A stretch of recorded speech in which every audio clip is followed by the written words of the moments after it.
This station rules the nation. Truth FM 96.1, the heart and soul of Liberia. Truth FM 96.1, the heart and soul of Liberia.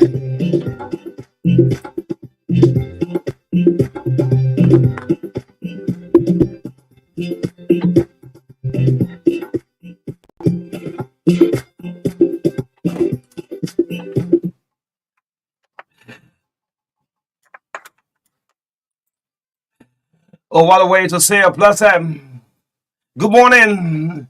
Good to be back on the TBS, the True Breakfast Show, Thursday morning, 96.1, the heart and soul of Liberia. This is where national unity begins. Welcome to Liberia's biggest breakfast show. Good morning to the 15 counties in the land and breath of the Republic of Liberia. Oh, yes, when you wake up in the morning, it's got to be God. The love of liberty. The love of liberty matters, yeah. Let justice be done to all. Good morning. Let's have a great time serving breakfast. We're now straight up to 10 o'clock. 15 minutes up to 8 o'clock. My name is O'Neill. This is O'Neill Rebels, Marka Davis, on the Thursday edition of the TBS. Yes, good morning, good morning, good morning, good morning, good morning, Mark. Yes, good morning. Good morning, good evening. Sometimes you wake up the highway, but you just have to let the day go. Yeah, the day. Yes. You gotta let yes. the day go. Keep all your personal happening to yourself and do the people job. Why you hear Oh, yourself? what's going on? Rachel, you gotta come in. Tango 2, Tango 2. Come in now. Yes, I'm good. You good now? Yes, so Okay. good morning to you. Good morning to our people, especially the people of Nimba County. Good morning to all of you this morning. And let me appreciate you all for going out there on Tuesday and just, exercising your constitutional rights in a very peaceful manner. There was no report of violence. There were no, negative reports coming from the county, especially during the voting.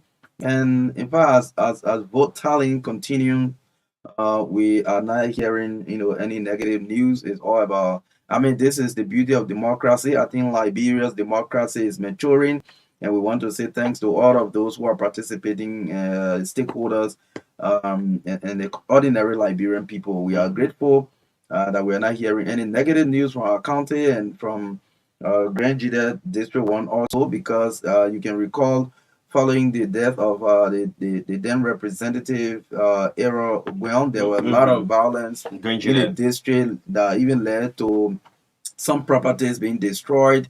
So a lot of people were a little bit worried that as the election go about, we are hoping that we'll not see the repeat of violence. But we spoke with Simeon Weakante yesterday, who is in the district, and he said everything has been going on smoothly. So as we await the National Elections Commission to announce these results, we want to say thanks to our people who participated in these elections. Yes, let's say good morning to His Excellency President Joseph Yoman Boyka. I love one thing pops on the internet. It's just for a day. So the most trending thing on the social media right now is guys to politics. It's the Supreme Court. Good morning to the Chief Justice, Siana Young, Justice in Chambers, Yusuf Kabal, all of our justices. I would like to say good morning. I love when things is trending on the social media just for a day. Yes. Yes, Good sure. morning, good morning, good morning, good morning. And as part of Joseph Boyka agenda, the RS is respecting what? The The rule rule of law. of law. Yeah. Good morning, His Excellency. I love the RS agenda. As part of it, respecting the rule of law. So that decision for the Supreme Court, I mean, So it's part of it. like they have always said in a judicial system, the issue of judicial independence is very important. Let the legislature and the executive leave the judiciary to perform its functions. Nobody should be calling justices and judges No way. and the chief justice and be saying, "Oh, this is my interest. This should be done this way." So I mean, the political will is very important. It is a recipe for a flourishing democracy. Once you give everyone their role to play independently, and then the country will move forward. So we love to say thanks. Whatever decision comes from the Supreme Court is the final. So the Supreme Court says leave these people, let them continue their work, or give them due process. Due process. So if you are accusing people of maybe violating the code of conduct, there has been no institution in place to investigate these violations, because the code of conduct itself says that there should be the office of an ombudsman who will investigate violations, and then if they come out with their verdict, anyone who is there can go to the Supreme Court. You understand? Yes. So that's what it is. So due process should be done. So that's the Supreme Court's ruling. Let me say a pleasant good morning to our ardent listener, Josephine Dix Door. She's celebrating her birthday on today. Our friends call her Jojo, especially Mozetta Ta. So let me say good morning to you. Happy birthday to you. Thanks for always following Truth FM. We hope you celebrate greatly today, and we are hoping to benefit from the birthday celebration too. Hi, Good morning, Mother Declan T. Kuman. These are people who follow the breakfast show, Fatu Shaw, and all of you, all of our silent listeners, man, you are so special. It's a running edition we have this morning. Let's see what we have in the lineup on the breakfast show. I'm not even laying my hands on the papers. Okay, yes, I think we'll not do forgo the papers. Derek Cote will have to do at less than 1 minute this was a running edition of the TBS. Yeah. Yes. So yes, it's Thursday, April 25, 2024. Help tips come out shortly with David Cote to be followed. Well, I'm not sure we'll do the papers because William Hammer not being able to even send the papers. We're not seeing most of the papers. So okay, I got a few phones. Okay, so we'll do few of it. The hard paper and the independent. We'll do them this morning. Followed by our studio chat, in which we will continue to talk about the EcoBank Liberia Limited advanced salary payment. That's a good initiative for people who have salary accounts with the bank. We also hope to speak with next chairperson Daviata Brown Lasana on the just ended by elections in Nimba and Grand Jide. University of Liberia students outline several challenges facing the institution. Will throw light on that as well. Again, we are having reports that the Ivorian government, they banned several local drinks on their market. While in Liberia, these drinks are becoming the popular drinks on the market. The last time we raised issue with this one, they call Lapex.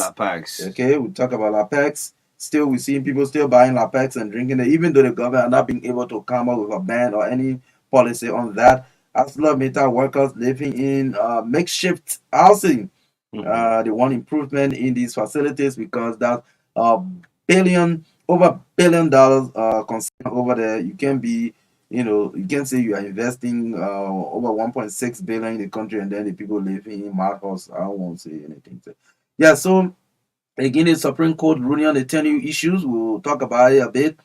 And at 8:30 this morning to 9:15, we'll play host to the Labor Minister, Kopa Kura. He will be here this morning to say more about his vision as head of that very important sector, some of the new developments there, what are new policies since he took over, what are things he hopes to achieve.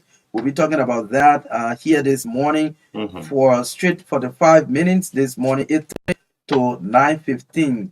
The Minister of Labor, Councillor Kopa Kura, will be our guest this morning on the first segment of the show. It will be followed by entertainment, sports, commercials brought to you proudly by Orange Liberia and EcoBank Liberia Limited. Gave me my breakfast. Yeah. Yes. And then Following the commercials, we'll bring you a team from EcoBank Liberia. They will be our guest this morning talking about the new products and the advanced salary payment as well. So we also want to be grateful to EcoBank for what they are doing in the country and also working with us. That's why we encourage other institutions to do more. So EcoBank will be here. The team will be here to talk about their new products as well as the advanced salary payment program in the midst of all country first. And this is the breakfast for Thursday.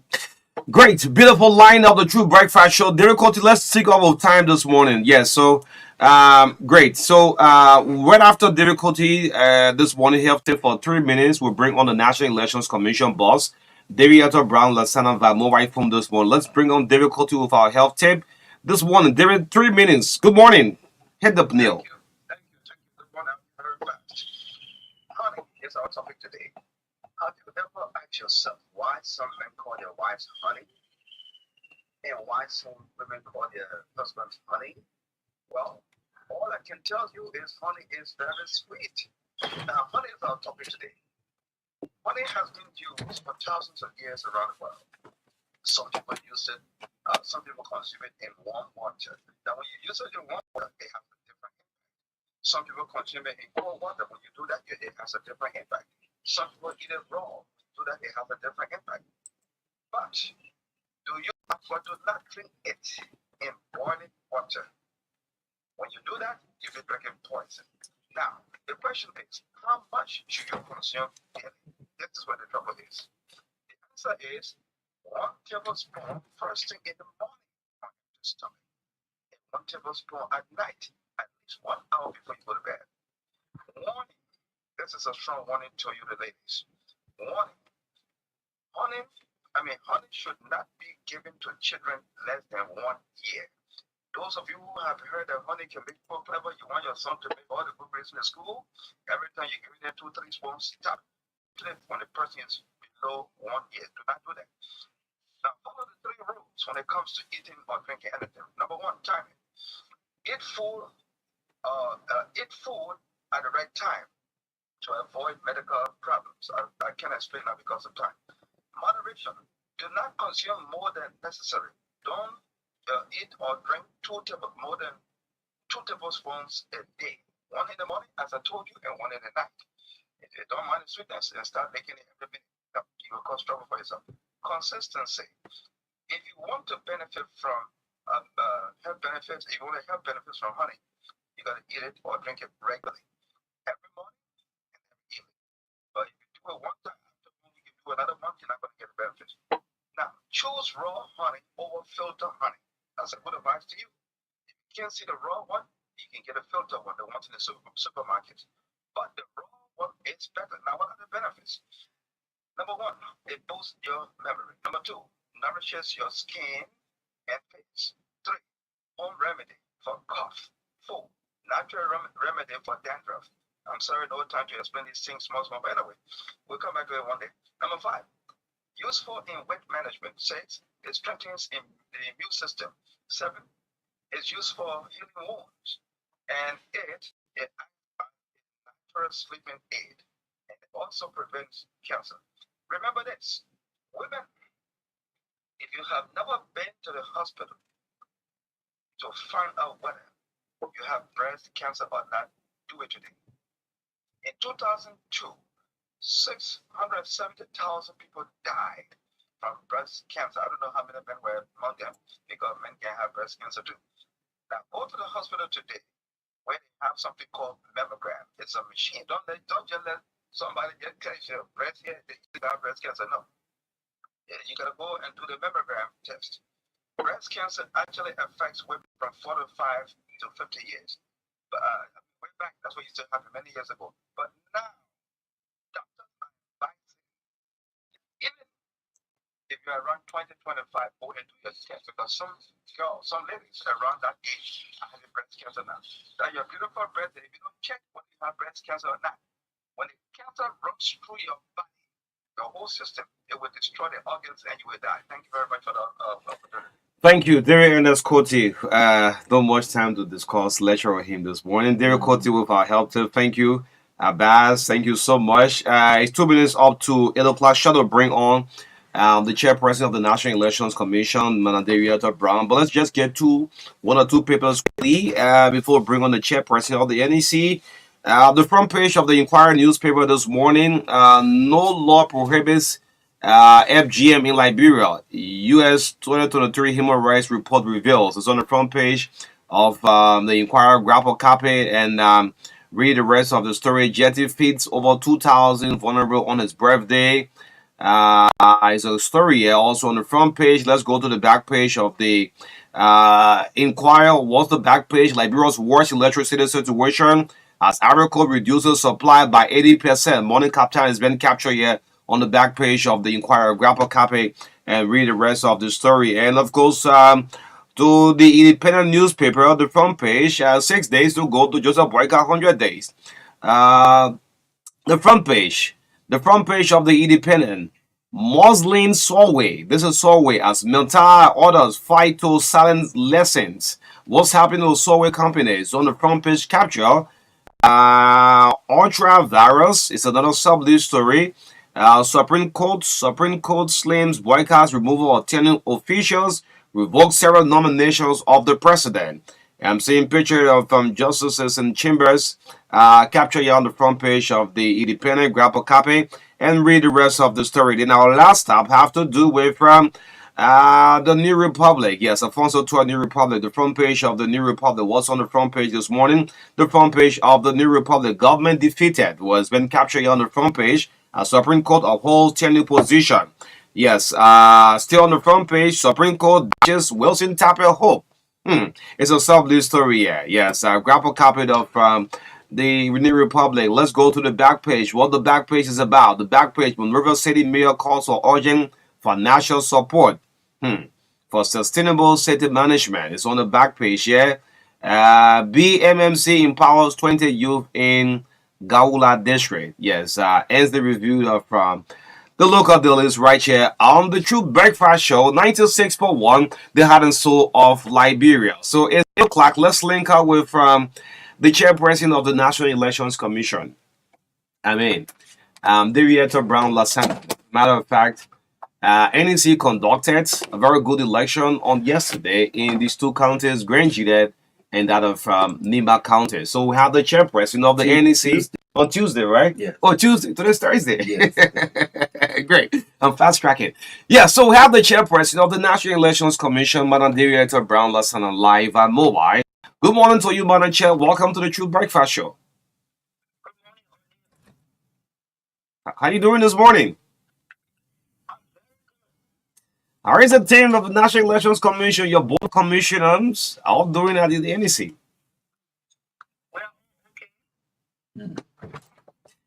Yes, let's go straight into it. Tell about the process. You conducted a very good election on Tuesday in Nimba County and Grand Juliet County. You cannot tell us.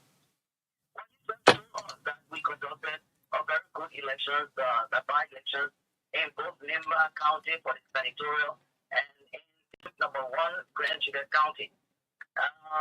We're pleased with the turnout, because those who went to the polls actually decided to do so, to exercise their franchise and to vote for the candidates of their choice. They have done so. And they have done so in a very peaceful manner. One of the things that drew our attention, especially in Grand Juliet County, was when the candidates themselves saw that there was, some disagreement amongst them, decided to hold meetings supported by our team on the ground and the security apparatus on the ground, to make sure that, whatever they saw coming towards them and towards their partisans as well as, the potential voters, they should be the ones in the lead to say, no, gentlemen and ladies, we have to work together.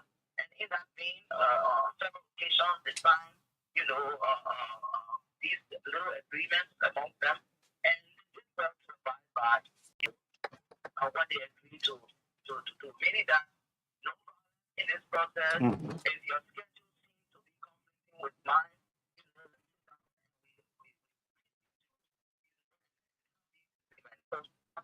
we have um, um, led to a very peaceful process in Grange County specifically.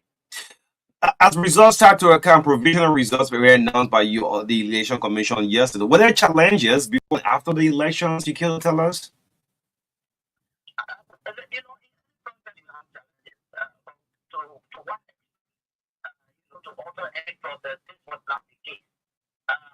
We were able to conduct, count and to put in place the process to publish in public places the records of the count of all of the contenders in the election, ranking them, of course, according to the votes that they have received. And then immediately, that counting process started at the back after the polls closed. Mind you, now we had a situation where voters were trooping in very slowly, so that by 6 o'clock, most of the polling places probably, I don't on ground at all of them, but we say that the update there is that most of the polling places conducted polls during the day, and then hardly one on the line. So we maintain that hour, 6 o'clock, and still on the line, and it continued for another a few minutes, and at the end of the day, the polls closed on the 23rd of April. So, Madam Chair, this is just one county and a district in Grand Jide. Can you tell the public when do we expect to have the final results? I would say that the law says we have 15 days to announce the results and the final results. But we started releasing preliminary results yesterday at 4:30. We are going to do that today. And when if we receive all of the results today, we can assure the public that within a few hours' time also we'll be able to announce the final results. Mind you, I'm saying we are still announcing preliminary results, which began yesterday at 4:30 at the headquarters of the National Elections Commission on 9th Street. Great. So I have to bring this to it. I mean, this is trending on the social media and involving National Elections Commission. There is this article written by John Stewart, which is termed Broad Light Highway Robbery at the NEC. Should that be connected? I mean, linking the NEC. What is this information? I don't know whether you have gotten this. John Stewart bringing the NEC, saying corruption at the NEC. There is no corruption at the NEC. It's probably you may have seen on social media. There have been something close to 5 local journalists in Liberia, especially in Monrovia, who apparently have received some vouchers from the NEC to, of course, this is an internal thing because we write our voucher. So if anyone outside gets our voucher, it means that someone within gave them the vouchers.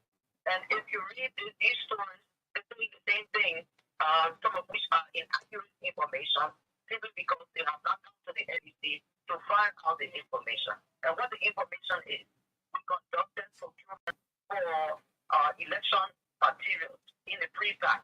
Pre-pack materials are procured for specific elections and cannot be used for another election, even if it was over. And this triggers this leads us to conducting a new procurement process for specific elections, which we have done for these by-elections.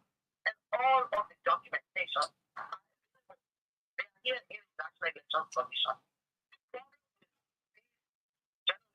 I'm sorry to say is that whatever they were told by whoever in the NEC decided to just go public with it without really coming to the NEC to verify the information, to come to our warehouse to see the delivery notes of the materials that came to the Elections Commission that were procured by a vendor.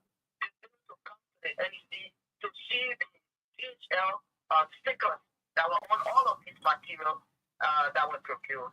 Instead, decided to take to the social media on a smear campaign of the Elections Commission as well as on my person to characterize me in so many different ways especially when we have had, applause from Liberians, conducting these elections in a free and fair way. They want to twist this very good and admirable information away from the commission and spill out lies and on the commission and all myself. This is not fair. And what troubles me is that if the younger journalists do this, I can understand. But if you have a journalist who should be putting out, spewing out lies and information in the public without coming to the NEC, especially when this person knows this is a brown or bar, and he to me in the elections commission anywhere else to come and verify this information. So I would say to the Nigerian people, what you're saying on social media concerning the corruption elections commission is a lie. These are very, very big lies told by people who are not interested in the information, the right information, and who decided to put out lies without coming to the commission to verify. Do not believe them. They want to take your attention from all the good work and to make the commission look as if we don't know what we are doing over there, and to make the commission look like it's incapable. This is not fair. And we with them, but we're telling you that what we're telling you because this is the source. At the elections commission, all of the documentation are available. And if you, or you in the public want to know, you come and display these documents to you on our booking network. Madam Chair, do you say this to say that the commission is open to any form of maybe review or, if I may say, audit to establish the facts surrounding these reports? We are open. Always been open. The commission has been audited several times by the IAA, by the GAC. There are documents. There have even been international audits of the NEC. All of these are available. You want to see them, you come. But let me tell you, we have done nothing wrong. And you can come and check our documents because the first thing said that the documents were not available. And these are people in the elections commission who are saying this and saying this to the public who are not interested in knowing how the work goes on, but to sit down and lie and lie on people, because the government has some of these motives. Now the government get on the previous day, move because they move that person. But I'm not afraid of being moved. I just want to do a good job. That's all. Okay. Great. So, any final word from me? I should take leave of you this morning. Also, that we continue to release preliminary results at 2:30 every day at the National Elections Commission on 9th Street. The journalists will be there again today, and we're hoping that by the process will be completed and we'll announce the results of who the winners are for the by-election in Neighbor County, that's for the senatorial, and for the representative by-election in District Number 1 in Grand Chile County. I say a good morning to all of you from the National Elections Commission. Thank you so much, Madam Chair. Great. Yes, this is the True Breakfast Show 96.1, the heart and soul of Liberia, the voice of from the National Elections Commission.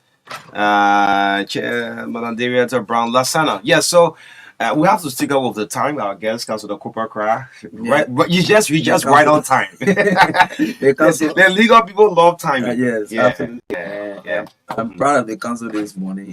Yeah, he's someone who always stick by time. So I think I have 3 persons now on my list. Gongolo. Yeah, them there will be 4. Tiawon. Yes. Tiawon and time, Bene. Councilor Tiawon. Okay. Mr. Alexander Cummings. Cummings, yes. And Madam Lema Bowie. Yeah, time. Yes, yeah, time. Yeah. They don't do elaborate time. Yeah, time. Say 8:30, they are here before the time. But it gave you a chance to relax too, Yes, maybe. Damn it, one time I saw one chief of traffic Liberia National Police. And then I was doing Traffic Plus. I told the man the interview is 5 o'clock. The man came in 5:15. I didn't even let him the rest. I just opened the microphone. Yeah, him breathing. I said the next time you respect time. Anyway, I'll call that chief of traffic. Anyway, yeah, so let's make some progress. We have a few minutes, like 15 minutes before we bring on the council. The Labor Minister of us coming up shortly. This issue of arsenal mentality is something very disturbing. We are listening up to the press conference. I don't know whether it was in the mind of the former speaker, Buffer Chambers. We have videos in our possession. We have pictures that came through from Yekepa and ArcelorMittal, this company that have been in existence for years now.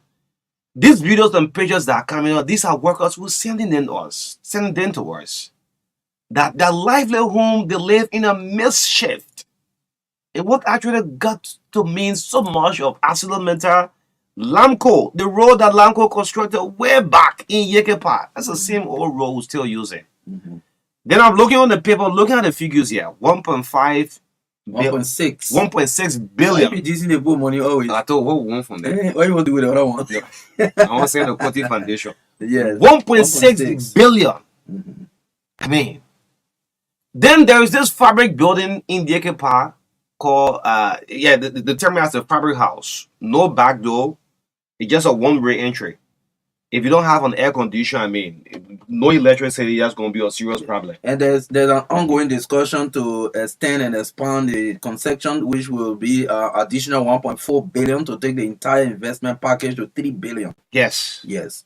So, I mean, what are we seeing from the 1.6 that is encouraging us to expand and extend? That's telling you. You know. So again, we depend on our leaders to ensure that when you're doing these negotiations, you put first the interest of the country and the interest of the people. The last time someone said, because when we mentioned that, for example, we cannot have a concession company investing billions, or the package is around billions, and then at the end of the day, we see the concession area, the people lacking electricity, they're lacking even community roads. Okay, just at least in the concession, the immediate areas, communities around the concession lacking electricity, and workers lacking even good housing facilities. And then we want to extend, we want to make it 63 years, we want to make it 25 years, and someone said sometimes we should not blame the concession. It is the way our leaders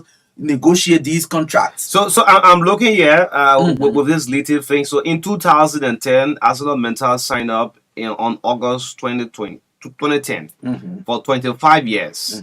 It runs up to August 2035. 2035. That's the investment package of 1.6 billion. Any money there? Yeah, 1.6 billion. Good. So look at the school. There's a school building there. And good morning to the Minister of Education. The Minister of recent tour she had in these various counties. We need a full assessment report. Let Liberian people know what are some of the things you are seeing in these counties. Look at the school there in Yekepa. These videos and pictures that we have received, I mean, these are people who work with the steel company. It's a very saddening thing. And I mean, those are high power delegation that came down with the president. Good morning to our president. Our people need a livelihood, a better one for our country. $1 billion of a company, what it extract. Yesterday we were talking about the Marshall area, you know, mining companies going back and forth, and you look at what is the people going through. I mean, it's a very sad thing.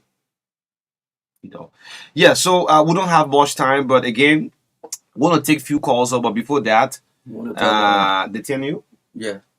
Just in 3 minutes. Yes, in 3 minutes. In 3 minutes. Good morning. I love when I greet my president. Yeah. Joseph Boyka is our president. He's not president for Unity Party. He's president for every one of us. No party mandate should be at any ministries. There should be no party mandate at any autonomous agency. Yes. That thing gives CDC a tough time. Party mandate. People going to work with party scarf around yes, their neck. I mean, and all these it was not a good one. So I'm here looking at the agenda of the president, the RS agenda. And as part of the RS agenda, it speaks about the rule of law. Agriculture, rule of law, and the rest. Yeah, the rule of law. So as soon as I see the rule of law, respecting the rule of law, then I look at the Supreme Court ruling. I said, okay. So now the Supreme Court has said to the president, this is our decision. And part of the agenda is what? Respecting the rule of law. And this is a test for the government, in case you don't know. It's a serious test. Whether today you know you run to the court, you have a free, fair trial. So what happened to this guy, this missionary who just left the country and think they took the whole social media, look at Riches and think. And now the Supreme Court have come out with a decision. Look at Richard think through the whole thing. Whoa, we can try the court system, this and that, our judges are this. Now the Supreme Court has said to the president. So in my wisdom, The advisors around the president. Why are the advisors who will look to the president and say, look, I mean, let the people take in position in. Yeah, man. Let's move. We move. Yes, we move again. We think You want to read it? The like Supreme Court ruling? like I've always said, Mhm. it is good for each branch of government to be independent, even though they will coordinate according to the constitution. The issue of executive interference in the judiciary, legislative interference in the judiciary, I think it is time we do away with these things so that the judicial system can work independently. Mhm. So again, we want to say this is a good start. Where I mean, because if the president maybe try to manipulate the system in any kind of way, they have some powerful African presidents that, in fact, even in Liberia, they had some presidents who manipulated decisions of the court and then things happen. Yeah. For typical example, the removal of Councilor Cabinet Cabinet Janet Janet. from the Supreme Court There bench. was no due You understand? process. There was no due process. No due process. So today, the Supreme Court is ruling clearly, independently, and telling the executive, especially the president, that Mr. President, these decisions you've made are against due process. So either go and do due process or leave the people to finish their tenures. I mean, this is clear. So that means there was no interference from the executive mansion. So I think this is good. And we don't want people to see it as a defeat to the president or the no. I mean, it's good to test the law. It's not a defeat. Yeah, it's not a defeat. It's good to test the law. That's why I went back to the RS agenda. Mhm. Yes, in the RS agenda, the respect for the rule of law. Yeah, let's see if we can pick few calls up. But yesterday they interviewed this guy from Maggie. There was a little bit of drip by drip. Yeah, I saw something like that. So Louis King, the county development officer, I'm now going to administrative. So the administrative is the one who used to call the county inspector. So they just swap. They swap the two of them. E-Marshal. So when E-Marshal carry a knee, don't jubilate. Yeah, because they always have justification there that says this one precedes the previous one. Yeah. So wait. Let's be few calls out. 0770202579. 0770153265. Let's pick that. Let's do at least 30 seconds, please. Derek Cote, morning. Morning, will be very fast. I want to thank the Supreme Court for their ruling. And one thing I can tell you, this government, under this president, will respect the rule of the Supreme Court. It is unlike the past, the CDC that never respected the Supreme Court. I give one example. You just give one about Cabinet Janet, I give you another one. In 2018, the past government ordered 51st legislature 8 months of the arrears. We talk, we got that. The biggest song was no money. There was no money to pay our legitimate money, but the money to pay skyscrapers all over this place. Okay. We didn't stop there. We went to the Supreme Court and sued the government. The Supreme Court looked at the document and asked the government to pay, and they refused to pay. But this government is going to be different. Thank you. Okay. Thank you. 30 seconds. Yes. Derek Cote, thank you so much. Yes, go ahead. Yeah, let's take this one. Good morning. Good morning, Marka. Let me say good morning to you and the listening audience of the unique platform. This is Daniel Johnson from Abel Fireson. Marka, let me appreciate you and you, especially for bringing the NEC boss. You know, there's one thing that I love about this lady. She always willing to give factual information, and she is not deterred to do the rightful thing. And like you said, she will not be distracted. She will do the rightful thing, and let me appreciate her. Let her continue to do the rightful thing for the Liberian people. Finally, the Supreme Court will say thank you to the Supreme Court. We ask the government to respect the decision of the Supreme Court. That the Supreme Court said, if you have another process to go, but follow the due process. Okay. Follow the due process, and here the rightful thing be done. Okay. Thank you. Yes, we're taking call until 8:30. We'll bring on our guests. 0770202579. Yeah, let me see if I can pick this one on the line. Good morning. Good morning. Morning. I'm Mr. Gary. I'm going to put it. Yeah. You know, my problem with the lawmaker,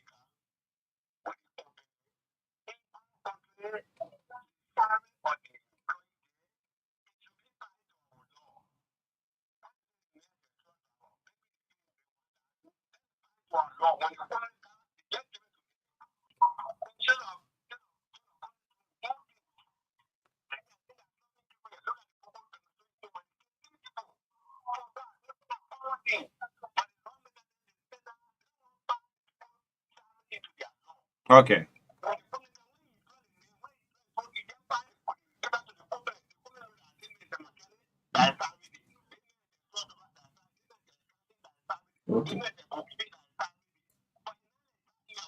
Okay. Thank you. It's Yeah. not a dying now, Thank you. Lord. Good morning. They use the platform to say good morning to the message on the radio net.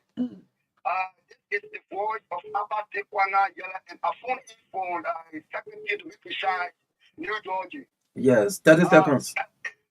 One more time, I appreciate you guys for all of the talking point this morning. Marka, something to know that our elections were conducted peacefully in the country here. And then let me appreciate the National Election Commission boss. You know, she made the funny effort it was made. Because the first thing they are we have been finding the process, and the process has been peaceful in the country here. Just this morning, I listened to your sister program, 96.9 in the country, and then most of those information they gave, it was very well genuine. And I'm Marka and O'Neill, you guys are doing extremely well. Okay. Thank you so much. Okay. Yes. Yes, Marka will transition on the other end. Let me pick this call on the line. Yes. Good morning. Milton, don't hold the line. Yes, 0770-153-265. We'll do this for at least 6 more minutes. We'll bring on the Labor Minister, Councilor Cooper Cra, who's in studio already. Let's pick this call on the line. Let's do 30 seconds. Good morning.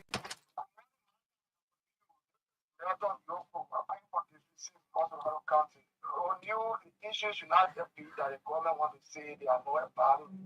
You see, even some of us who are not councillors, we knew exactly what was going to be the outcome of this petition. We knew that the EPL boss was going to be removed because it was still becoming put to that place. For the rest of the position, we knew that the people were going to be wrong. I think President Marka did not make a decision in the straightforward. Because a lot of councillors in the party. Thank you very much. All right, great. Thank you. They talk, we listen. Good morning. Good morning. Morning. Let me say good morning to Ambassador Marka TV and as well to the many listeners and viewers following the broadcast. My name is Aloysius P. Fumu Jr. and I phone in from Norma DB County. Let me say thanks to you guys for the discussion this morning. And I also comment on one of the stories that was carried in the local daily yesterday, which has to do with the over 14 million drugs misappropriation when it comes to the previous regime. Okay. I think that's something people O'Neill that is getting normal under this government. And the government will have to step up again when it comes to some of these issues. Because the outcome of those issues are not being made known to the public. It can be recalled as far back in February when President Marka's security protocol was intruded by an individual at one of the university's graduation here. And since then, there is no outcome from the investigation panel. And not only that, there are other instances where information of such concerning corruption came out. That the central bank audit, the past government indebted to WIAC, NDC, and up to current, there is no outcome for the government when it comes to this investigation. So, Mr. President, we are getting tired of this kind of stuff, and please make sure that the government follow the fullest any information that will come out of it, and let the public be able to understand what are the outcome of this investigation. Thank you for having me this morning. Thank you. Yes. So in 2 minutes time, we'll link up with our guest this morning. It's 26 minutes time. It'll fly. This is the Truth Breakfast Show 96.1, 96.9 band. And Cyclopedia relaying us live this morning on the TBS. So let's pick just one more call. Then we'll link up with our guests on this Thursday morning of the Truth Breakfast Show 0770-153-265. Let's see if we can bring this person. Should be our last caller here. Then we'll link up with our guests this morning. So congratulations to the people in Granger there in Lima County. Yes, yes. No to violence, no to violence. Keep listening up to Elections Commission, listening up to all of the provisional results. Like the NEC boss have said, well, once the results have come in full, in the spirit of days coming, well, the person who wins the election will definitely be announced. Yes, let's pick our very last call on the line this morning. Good morning. Morning, go ahead.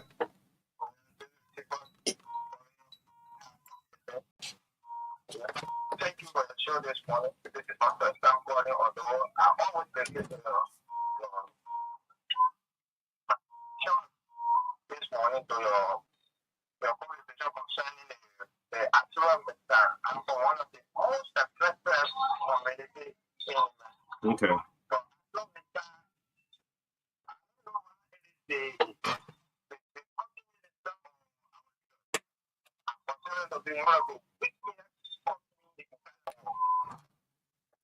You tell me Arsenal mental to be one of the weakest company. Eh?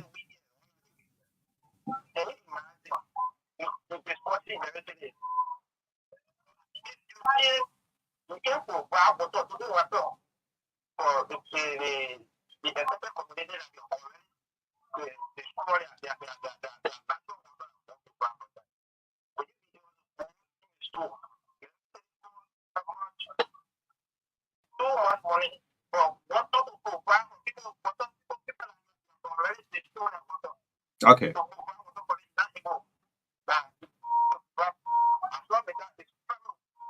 Okay. Arsenal mental is very weak here, according to you. But Monday we'll release. Those videos we have received. Yeah. So just wait on Monday. Thank you so much. We want to say thanks for all of the calls. Respecting time. Yes. So we have to link up with our guests this morning on the Truth Breakfast Show. Thanks for all of your calls. But on Monday, those terrible videos, mischief houses we have coming through from Yekefa, from Asanta, we publish via the internet. Thank you so much. Let's link up with Marka, who proceeded with the Labor Minister, Councillor Kubo Kra, on this Thursday edition of the Truth Breakfast Show. Yes, Marka, go ahead. Thank you, and you, and thanks to all of you who have joined us this morning on the show. Again, just before I can join the council, let me provide small information for Aloysius Peter Flomo of Margibi County, who mentioned that during the UMU program, the guy who intruded the president security, there was no report. He said there was no report, but there was a report from that investigation. The report says that the guy had no intention to harm the president, and that those EPS agents on duty at that time were redeployed. That was the outcome of that investigation. Again, let me say a pleasant good morning, Council. It's great having you this morning. Thank you very much. Yes, and I want to appreciate you for always making yourself available to speak with the Liberian people whenever we give you an invite. We are employee of the people of Liberia, so anytime we are called upon, we should be able to respond. Okay. Well, you have a new role, that is Minister of Labor, Republic of Liberia. Tell us how is the ministry in general since you took charge? Well, I know the Ministry of Labor, like any other ministry of government in Liberia, has its own challenges and also room for improvement. So we have been working with our workers. We've been looking at the system, whatever that needs to be done to help improve the efficiency of the ministry has been our priority. Okay, so let's begin with some of the priorities you set as top on your agenda, because obviously, when you take over a new institution, you will see some things that you think you need to address. So let's look at a list of priority you set, things that you think need to be urgently addressed, or that are issues in the sector that you think should be tackled. Well, thank you very much. When we took over the ministry, our the first thing we thought was necessary was to review the activities of the ministry. What are we responsible for? Okay. Do we have responsibility to the budget? Do we have responsibility to our business partners? Do we have responsibility to the public? And we thought that in all the three areas I named, we have some responsibilities. And how do we intend to deal with them? We have been dealing with them now. For example, we serve the public.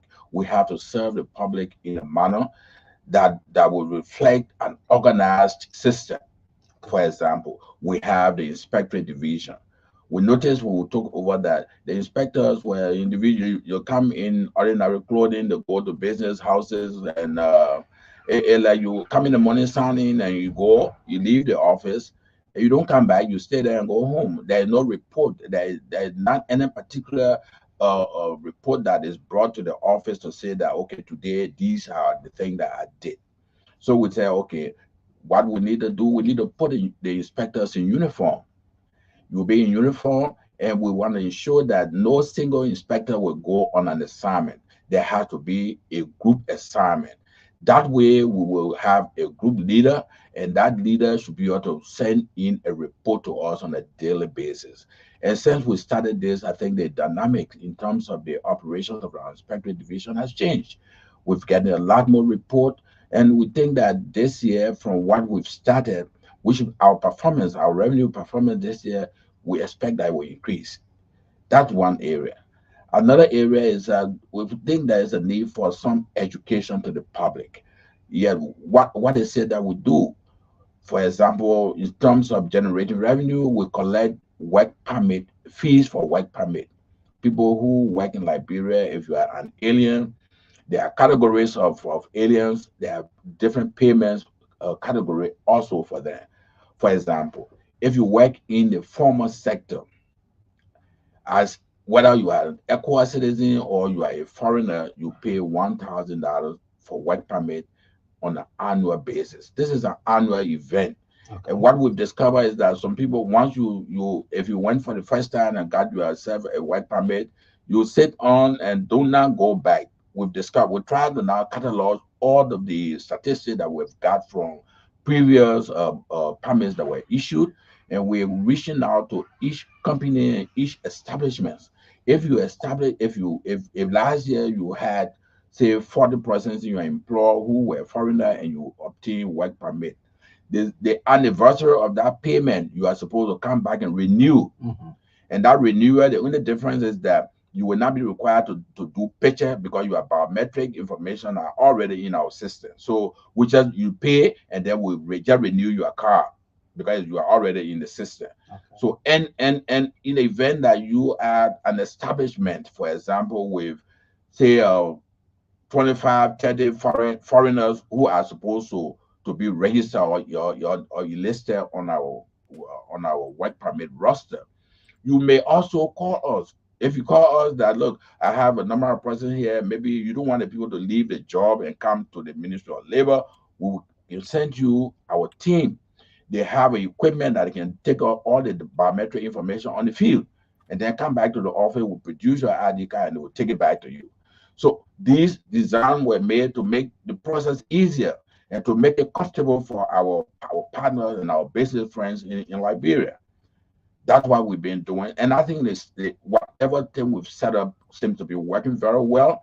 There are room for improvement. There are other areas that we're still looking at. And I would think that we're getting better.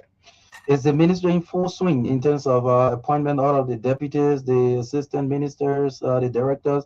Are you all in full now and set to go? Oh, certainly. Okay. For the last week, our last batch of assistant ministers were confirmed, and now they have all resumed their official duties. And at least they reduced the pressure on me because when we were confirmed, I was just the only one in the office, and so Okay. a little bit of pressure on my back. But now I have a very good team, and these are young men who are all willing to work. When we say, look, we need to go to Bombing Hills, I mean they're just willing to get out and do the government business, and that is so. It makes me to feel relaxed, and I think the president made a very good choice for our ministry. Great. So, Minister again would like to say good morning. Yes, for my end, yeah. Yeah, the ministry took the entire social media. When inspectors full uniform. What's the first of its kind? It means that labor inspectors ready to hit the ground. That is correct. That is correct. A matter of fact, we are drawing a schedule to visit the southeast. Because we have to do the southeast before the rainy season hit at the highest peak, because there are several concessions in the southeast, and you have the Burkina Bay. Last year, I understand the team that went there were able to do some education among the Burkina Bay. So you have to be documented. You can't be in Liberia without having some official records. And they show the willingness, and those who were contacted last year made payment. So this year, we have a team that should be to be in the southeast for maybe like 2-3 weeks. We expect that they will cover all of those areas. And it's just a matter of planning. We can do better. For example, we have a schedule now to visit all of the concession areas.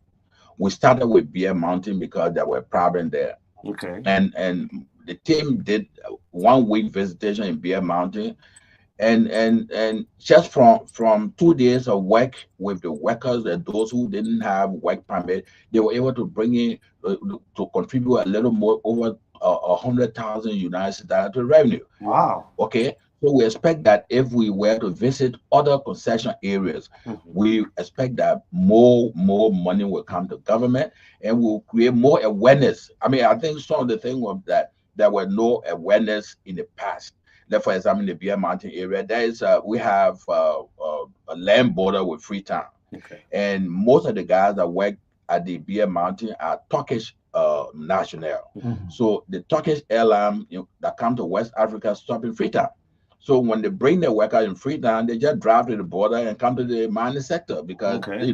there is no arrangement at the border, the crossing point to say there are immigration there to take care of some of these things. Just a So walkthrough. we are now working with the Bureau of Immigration, and there will. I mean, I think the arrangements are made now, are being made now to have immigration at that border, and eventually we might have people assigned there, even from our ministry. We like to do. We might have an inspector at the border, just as they come in, we'll be able to process there to make the process easier. So, Minister, let me bring you on this one. In this issue of social protection, are there plans of the ministry, informal employment? Are you ensuring that workers in various sector have access to social protection?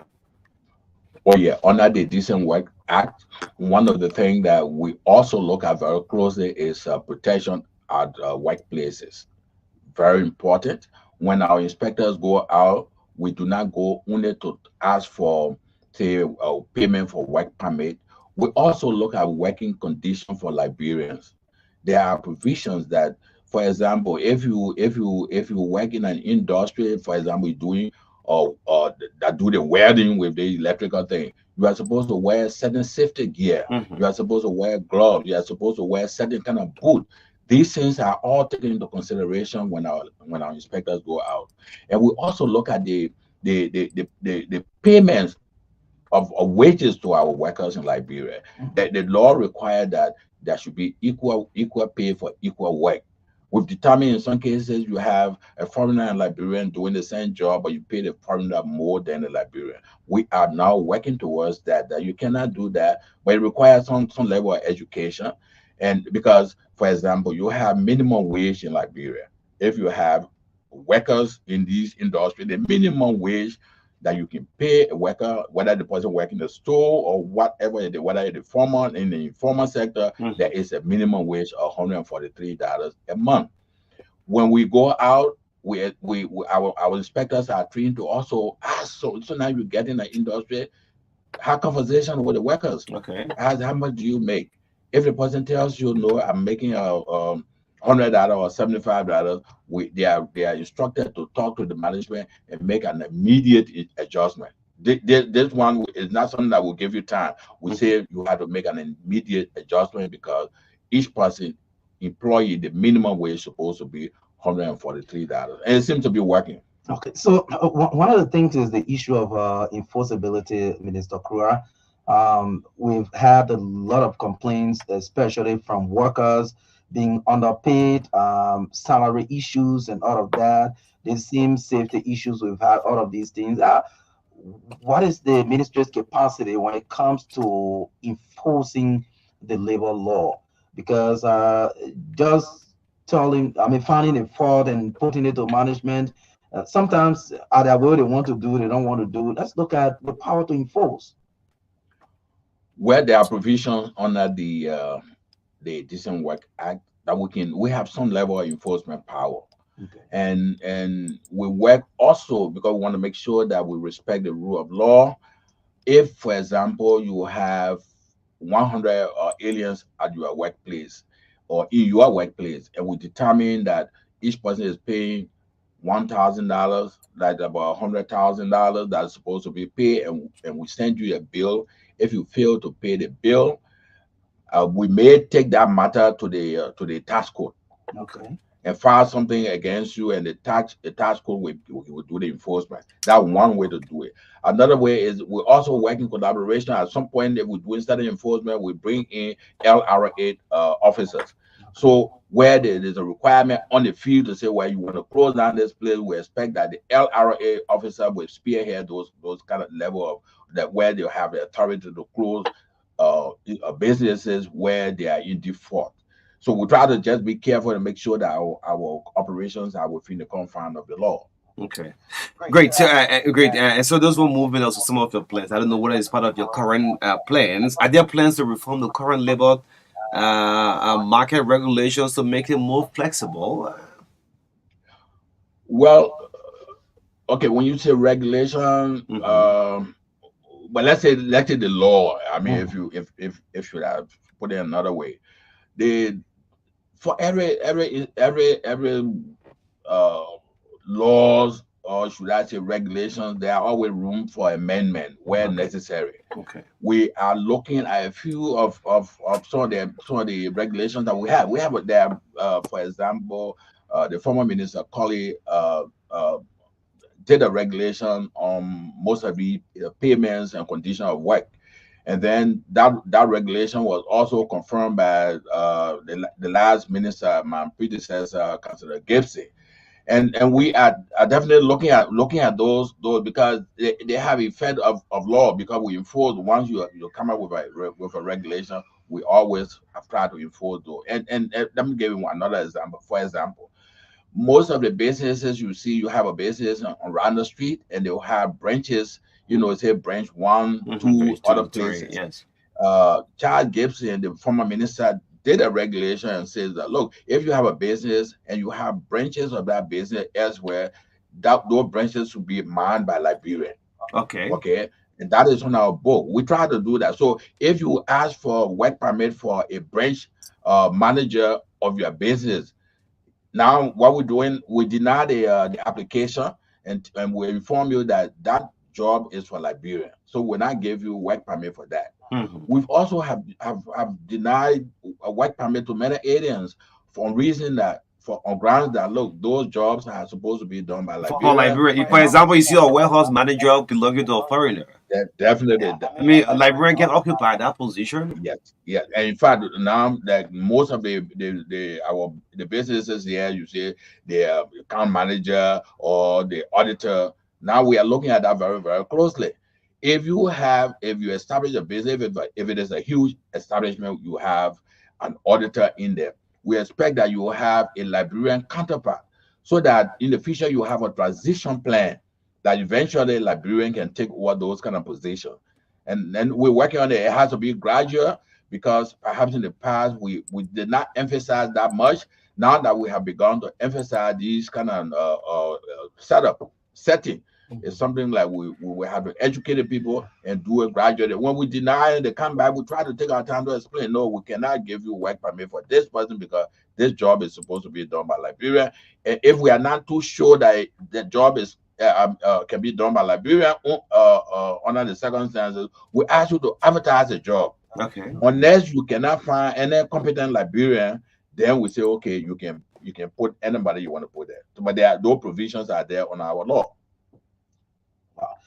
Okay, that is great. So, Minister, most of the time, we don't see the team, especially the minister proper.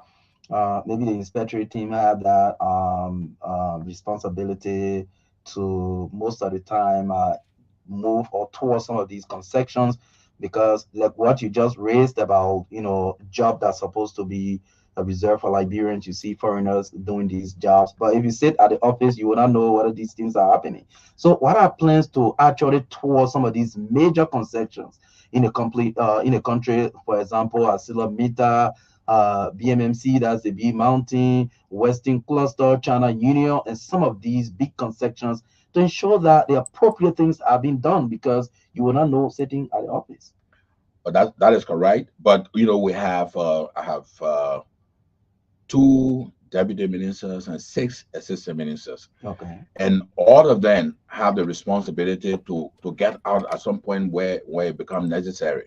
We've always had done that. For example, in Bapolo, about 3 weeks ago, one of the assistant minister led the inspectors to go to Bapolo. And you can you believe that way there in Bapuru, there's a place called Bao Chico or something. They have a Yeah, about huge Chico. population of aliens that absolutely don't even know if they needed any work permit. Nothing. So they were able to enroll there in that forest. So we are going out. For example, I may go out myself sometimes because, for example, some of the major concession areas, we getting a schedule together to start from Buchanan. Visit there are a couple of industries in Buchanan. We need to reach out to them and give them some education. We, along with one or two of our assistant ministers and inspectors, we intend to cover that. But most of the because we're doing most of it will be done by my deputies and assistant ministers because we're doing we have to take care of the administrative aspect of the ministry. But we are prepared to get out if we need to put on our boots and get out. I've told all of my deputies and assistant ministers this job is not just a matter of sitting in the office. We have to show results. The only way you show results that you're doing a good job at the Ministry of Labor is the level of contribution you make to the national budget. Very important. Okay. In terms of getting permit, because I mean, we can drive world cry for investors to come in our country, in other country librarians to work outside there. How easier to get permits? I mean, someone is listening out to you. Maybe I have foreigners saying they are not getting permit, but they're working. And the Ministry of Labor wants to encourage, well, if you want to work in, you need to have an access permit from what's the process like? Or two ways you can do it. Mhm. We have a section in the ministry called Alien. There's assistant minister for alien affairs. In there, they accept application and they process those applications and they are signed by me on a daily basis. Okay. Beyond that, we send the team out. If that's why I say if you have an establishment with more aliens, if you give us a call, we send a team there that will enroll them right on the field and collect the data from there, and we'll come back in the office and process them and send the car back to them. So we are very flexible. And we get out. Every time we see our inspectors on the field, you see them along with our. We have a project partner called Celtic.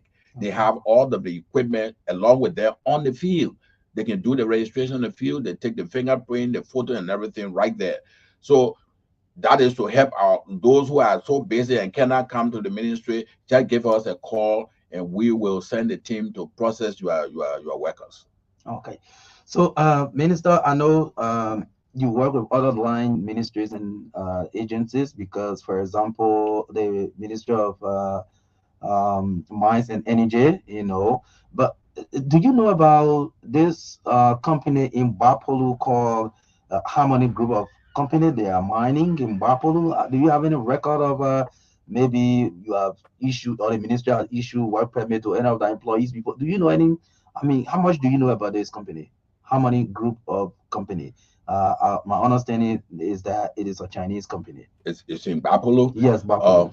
Yeah, I tell you, when we had the first team that visited Bapolo, which I mentioned here earlier, their assignment was interrupted by some unfortunate situation and they had to return. They did not complete their assignment, so we are reorganizing them to go back. This time they will cover all of the area. As a matter of fact, the main area called Chico, they did not reach there because of some problem we had, maybe Okay. logistical and some other interference. Mhm. But we intend that they will go and spend more time and cover all of the area. We intend to cover all the areas in Liberia, and Mhm. especially for the out of Maserado, Mhm. those areas that sometimes have challenges for with the road condition. We intend to do them before the mid of the rainy season. So we can also overlook human capacity development. What are programs to improve your human resource capacity at the ministry? Talking about the local, advanced, international training programs for inspectors and other people from different departments in the ministry. Do you have partnership for that? Oh, thank you very much for that question. In the ministry, we have employment bureau. There's a bureau called employment bureau. What we do in that bureau, they do a lot of training of Liberians, and in area that we keep a bank in a sense that we keep a resume of qualified Liberians. The purpose is that if there are companies when they advertise jobs and something, and we know that we have somebody who is capable based on the information we have in our employment bureau, we are Okay. able to recommend them to these Mm-hmm. companies. And individuals who are librarians who are looking for a job, Mm-hmm. if you are qualified, you don't have a job right now, come and give us your resume. We'll put them a part of our employment information, so that whenever we speak to some of these companies, we ask them, look, we have some qualified librarians. Can you Okay. employ some of them? Yes. And this is the way to be able to provide employment opportunities for Liberia. And we have young men, who can Especially start our business young and they are graduates in our country, our young graduates. Every night, the university puts no graduates, no job, no job, and the Ministry of Labor can help in this. let them take advantage of our employment bureau activities. Let them come with the information. We'll stack them A and very manage them. active bureau. Yeah, very active, very active. The only reason they were a little bit slow was that there were problem with funding, budget support wasn't there, but we're trying to encourage them. We found some means of supporting the section, and we've just now to even bring our statistic up to date, we are arranging with leges to have some training, additional, update, training for our managers in that department. So, lastly, from my end, Minister, what are your plans in encouraging companies to create more job opportunities and reduce layoff? Many a time you see companies trying to lay off people. In terms of encouraging them, as Minister of Labor, I'm sure the text message I'm receiving, they are back to back. Your encouragement to companies out there. Well, again, like we said, like I mentioned earlier, in every ministry, agencies, or government, there are challenges. Those are areas that we continue to work on. For example, if you have an establishment that have Liberians in your employ, there must be genuine reason for dismissal. We have a division called labor standard. We take that division very seriously. They are open to investigating any labor complaint. If you work with an institution without any cause, you are dismissed, you have the right to come and bring that complaint. We'll have our labor standard investigators, hearing officer to investigate. Once they are wrong, we will demand that either you are reinstated or you are paid those benefits that they're trying to run away from. This is one of the very effective area we have. We have a young one of our assistant minister that was just confirmed. He's the head of that, and they are doing very well. The only thing we were shut up is that basically the hearing officers are supposed to be individual with some little legal backgrounds. Okay. For example, the little procedure of the civil procedure law and things like that. We noticed that the training wasn't there much. So what we're trying to do, we're trying to now see if we can develop a new brand of hearing officers. Okay. So we are trying we transfer some people from the inspectorate division to the labor standard division, and we will shortly be organizing a workshop where we invite some lawyers to come and do lecturing to lecture our inspector and hearing officers. I think but it looks very promising. Whatever feedback we're getting from the labor standard department right now is very, very encouraging. Do you always investigate official complaints from workers or institutions, or do you also investigate where you receive tips, maybe through the media or stuff like that? Well, honestly, if we receive tip from any person, you can be even anonymous, we will follow up. For example, if you give her information that, oh, the individual who have aliens working with them without work permit, we normally follow up. We send our inspector right away to verify. And we having getting a feedback, some information like, for example, there is a hotel around the SKD complex. I think Golden Key or something. Mhm. They Okay. have we getting information. They have a lot of aliens there, but most of them work at night. So Mm. in the day when our inspectors go to check, they're all sleepy. It's difficult to get at them. But we're trying to now have a meeting with the management and see if we can have a smooth registration of their workers. And this we try to do it all in other places too. We want to encourage people to come because the registration process is not too difficult. And if it is important that you work legally in the country. Mm. If you are working in the country without a work permit, that means you are doing illegal business in Liberia, and it could subject you to even deportation if you are not if you are violating the law deliberately. So it's important that all of our business partners, there is nothing to be to shy away from. The process is not difficult. We have people that we're willing to assist people where you don't have the time to come to to our offices. We can send a team to register your people, and the process is not very tedious. Mr. Okay. Kura, it appears that you are robust in this issue of especially raising revenue. If you have the numbers for the last fiscal year, what can you say could be your projection? This is your first year as minister. Can you say you raised more than what was raised last fiscal year? That is our target. The Okay. last fiscal year, I think the total they collected was something like 6.8 million. And we expect that with the enforcement and the strategies that we put in place, we expect that we'll generate more than that for government. Okay. You targeting 10 million, for example? We're expecting anything above 6 And million. anything above. Yeah. So the highest compliments that people are saying on the social media back and forth of this issue of job, in search of jobs. Most of our students will look at put their traffic to labor ministry, saying that, well, we're gonna be looking for, probably will send our CVs there when companies have opportunities. Labor ministry through them, yeah, it can push us through. Please do not hesitate to send your CVs to us. We'll work with them with you. In fact, we don't just drop it. When you bring your CV, we have our employment bureau chief to even speak to you, Okay. collect additional You information. have huge traffic going there. That's why This we're there. announcement is making you have a huge traffic going there. That's why we are there. We are there Okay. for the people of Liberia. Absolutely. So we may not have all of the questions to ask. Yeah, Let's it's reach 9 out o'clock to the already. public. Let's see, maybe some of them have concerns that the minister can address. So call us on 0770-202-579. We have the labor minister here with us this morning as our guest.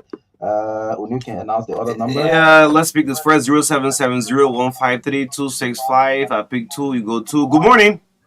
Good morning, good news, and let me say good morning to the well-elected ministers. This is Daniel Joseph Harper Fire. Thank you. When it comes to words, Liberia, we are not short your words. We need your letter, not the issue. Very fine. Our problem here is administration. So I want to ask the minister, in terms of implementation, especially when the concession law are made, there's a clause in the law that says every 5 years Liberians must get some percentage of managerial position in the concession law. What are they doing at the ministry to make sure that the particular law is implemented? Okay. Thank you. 30 seconds. Good morning.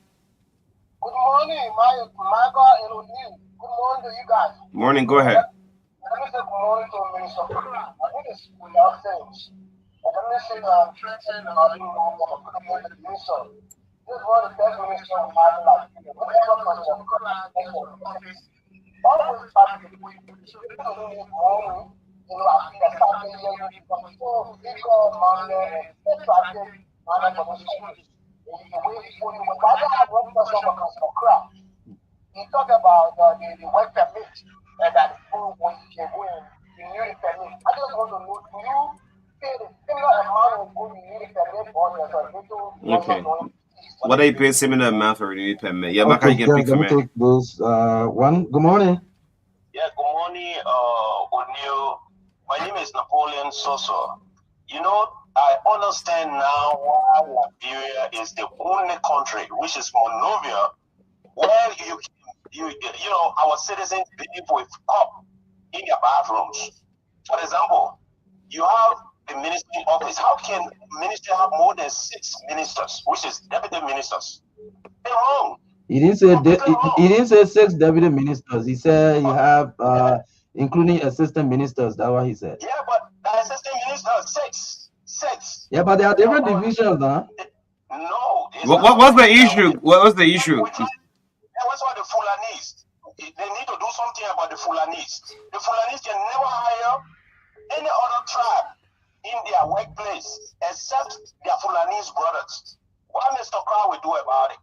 Okay. Okay, I think Great. this is the Yeah. question. Yeah. That's the question there. Yeah. Instead of We're you. talking about six assistant ministers. Good morning. Hello. Good morning. You're live on the TBS. Let's hear you. Good morning. This is Mr. Cornelius Reed. Mm-hmm. Mr. Minister, hi. I want to ask you a question because Tan Imofor have been director of Eden registration, and we have not been hearing about assistant ministerial. But I just heard about assistant ministerial instead of director of Eden registration. Can you address me to that, please? Okay. Good morning. Good morning. Good morning. Good morning. Thank you, Marka. And good morning as well to you. Good morning, Honourable Minister. This is a voice that people haven't do. Like I'm joining the conversation this morning from District 4. Let me appreciate the minister this morning for his excellent deliberations. He spoke as a minister in his capacity at bringing things to the labor sector. But within my 30 seconds this morning, I want to ask the minister, why can a minister you are presenting yourself to Liberians too? Whatever who you are accountable in our labor sector come tomorrow in this government. Okay. Okay. Thank you. Let's see if I can pick this one. Please, let's do 30 seconds per call. Good morning. Morning. Please be audible. This is Max Mora calling from Mandibo Residence. Thank you very much, and thank you, Minister Kubokra. And the name Kubokra in the Port of Liberia, we know that it's a household name, and we know it's working ability. But one thing I want to bring to attention, I want to let you know about some how you call it, agency, how you call it, workplaces around here. Because like the Johnson shopping mall already, you got people that have worked for more than 8, 9 years, they are not being employed. You got some shopping malls there around the place. So I don't know what are you putting in place or what the mechanics are putting in place. Thank you. Yeah. Various labor ministry will pay for a show here called labor ministry. Let's take the call from Kakata. Good morning.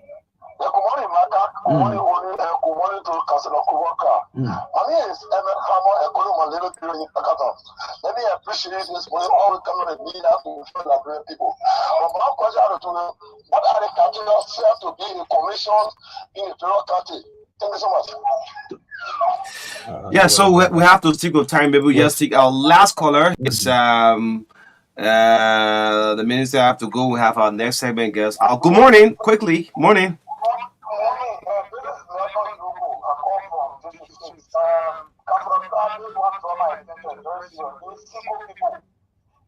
When our people are working, I'm telling you, real story, not the same. When our people are working, they treat them bad in the working places. And that pay them go when they get ready, they get slap them and tell them to leave the job and go home. So that I live right near them. So that I see the car come from the Ministry of Labor, they go there, they get back, they go upstairs for them, they come back and get their car. Our people are working in the country while they are working for the people. They are coming out working.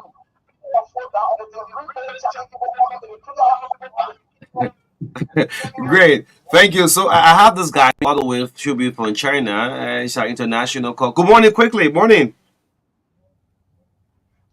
Morning. Are you there? Yes, good morning, gentlemen. Yeah, where are you calling from? Good morning. My name is Samuel Jibani, and I'm calling from the Republic of Cyprus. Okay, Cyprus. And I want to say good morning to Council Koran. Council Koran, I want to appreciate you for the level of what you have said to do at the ministry.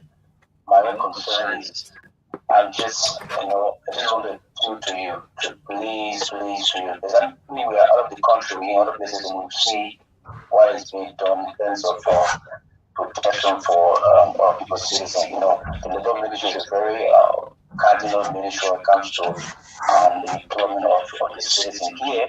Before we get any job, we make sure that we submit all the document to the labor ministry, and also If your document is not correct, if you having a problem, you won't be employed anywhere else.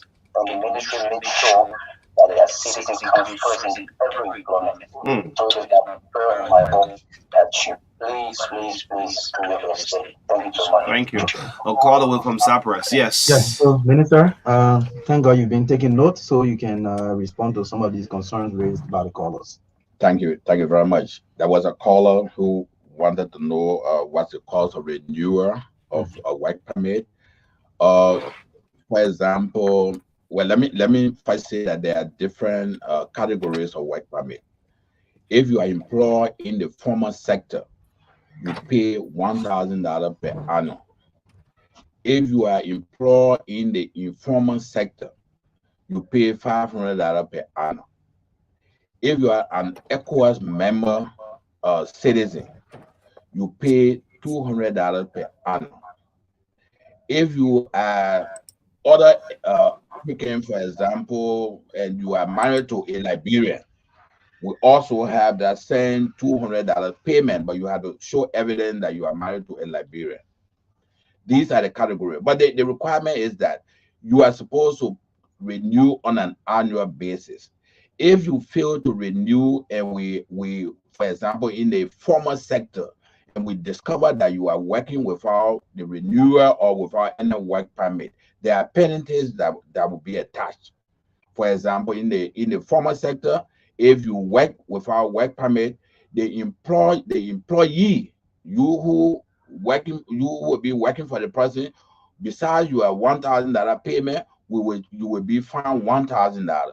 And the employer, the person who employs you without work permit, that person will be fined $2,000. That is on our book. That's why we're emphasizing all the time to say, look, it is important to renew. If you do not renew, these laws will be enforced against you. Okay. Then somebody also wanted to know uh, uh, whether or not, why do we have an assistant minister for alien affairs used to be director? Yeah, that information may be correct in that, but the last administration, President Weir's administration elevated the position to an assistant ministerial level. So presently we have an assistant minister for alien affairs. You still have a director under the assistant minister, so the director is still there. And I think someone also spoke about training, the training of our inspectors or the commissioners.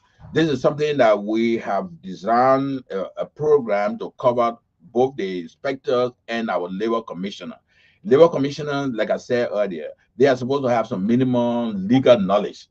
I mean, don't have to necessarily be a law student or a law school graduate, but if you're a law school graduate and you want to work with us as labor commissioner, it will be an advantage. Be as it may, those who are already in the system. Like one thing I've not done since we took over, we have not done anybody. We try to make the system more effective. We shifted people around just to say, look, if we know that you are a smart person, we can train you to be a hearing officer. You are an inspector, we send you and say, look, we're organizing a training for you. If you are a labor commissioner, and we know that you are not much versed with these practical procedure in hearing and passing on issue, we might bring you to town and train you and perhaps redeploy you in some other areas. This is intended to just make sure that we create a level of efficiency within the ministry, and it doesn't target anybody.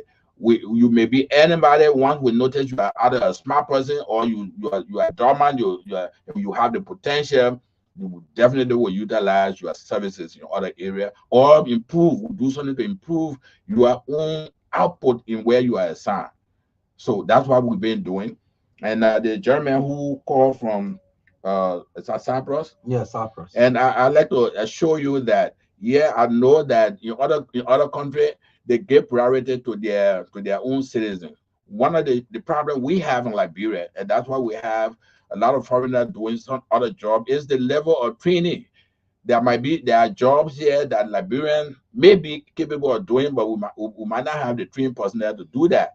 So that is where the flexibility on our part comes in. But we try to do it in a way that, look, if you have like a job that a Liberian is supposed to do, when we sense it and you trying to bring somebody to do it, we say no, advertise the job.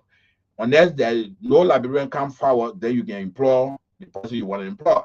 And in most cases, when those advertisements are made, sometimes librarians can apply and they might be successful. We try to support them in a way.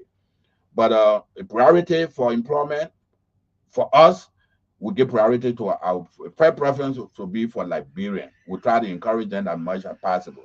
We try to encourage our partners to also make use of librarian talent. If you have a job that you have foreigner doing, have a transition plan where you have librarian to be a deputy so that eventually they will take over the job. Sure. And we're very, very concerned about this, and we're very serious about it. And the response from our partners have not been too bad. Okay, so Minister, just use the last 2 minutes to close up and say. As in closing up, people out there waiting for the minister. But people who have some issues with companies who believe they were laid out illegally, waiting outside there for the minister. Okay. Yeah. The minister will say a word to them as he passed through. However, minister used the next 2 minutes to close. Let me appreciate the station. We follow the True FM most of the time, and we are very objective. Okay. Very objective. This is important for our society. We have a small society, and we have a level of illiteracy too, which is still high. Sometimes when people go take the radio station, take the airwave, and make negative statements about other people without talking to them, sometimes it's so regrettable. And all of us are victims of this. I've said here, before I took over, one of the radio stations just went on radio and said, "Oh, Council is so corrupt." He in fact he went with Father Johnson, Thomas Fala somewhere and took money. But Thomas Fala and myself are not in the same party. How could I have even done that? And the person was making the thing, even though I have not even taken my seat. These kind of things are not good for our society. I mean, sometimes these things reflect on the kind of society we have, or the kind of background the person has. Because if you are from a very trained home, from a respectable home, you will not take the airway and denigrate government officials, people who are older than you. You make any kind of statement, or even in social media. It's very important. I like to appeal to all of our people, those who are in the media. Let respect that our society has dignity. That respect the dignity of our people. That respect our society. So, I'd like to just thank you very much for giving me this opportunity. And we are always available. Anytime you think we can share some information with the public, we'll be happy to come. Okay. Thank you. And I'm looking forward that the Ministry of Labor probably will have a show here, the Labor Ministry Hour. Yeah, if you pay some money. That would be good. Yeah, because the questions are here. The questions are here. We'll get right. Yeah. So that's just you can work on that if that's possible. Please work on that. Thank you so much, Mr. Minister of Labor. Councillor Copper has been our guest. Yes. Taking a break. Yes. Great 96.1, the heart and soul of Liberia. And of course, this is Truth FM. To bring on our proud sponsor of the Truth Breakfast, one of our proud sponsor, Echo Bank Liberia, coming up shortly. Yes, on the Truth Breakfast show. Let's get a brief. We'll come back. We'll bring on our guest this morning is Gibson Colley, head of consumer banking, and Mark Neiman, head of direct banking from Echo Bank, coming up right here on the Truth Breakfast Show, 96.1, the heart and soul of Liberia. In the midst of all country affairs, my name is O'Neill. Don't go away after this break.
And this one becoming my favorite right now. I don't know. I don't know what about you. This one is just becoming my favorite. Bang, bang, bang, bang, bang.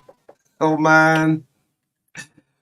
Okay, this is the True Breakfast Show 9641, the Hot and Swell Library. Good morning to all of you listening. My name is O'Neill and of course Marka. To get us straight up to 10 o'clock, this is Liberia's biggest breakfast show. Good morning to the folks relaying us live in Nimba 96.9 in Bonn. Is carrying this broadcast 96.1 in Saclipia, also relay. This is the TBS, yes, in the midst of all country of press. Echo Bank, the Pan African Bank. It's proud to be a sponsor of the Truth Breakfast Show, and they have introduced something what we call the advanced salary payment. It's one of the most trending thing now you think about in the job market right now. Those of you who have salary account, well, I encourage you to keep listening to the show this morning. So let's link up with our guest who's ready to go this morning. Yes, good morning. Welcome to the TBS. How y'all doing this morning? Okay, let's do a roundtable. Let's start with Ms. Colley. Let's do a formal introduction. You want to get adjusted to the microphone a little bit? Yes, yes, yes. Okay. Yes, go ahead.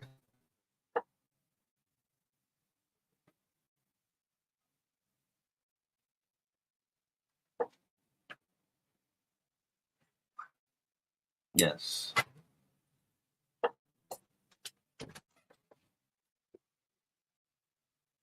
Let me check you up a little bit this morning.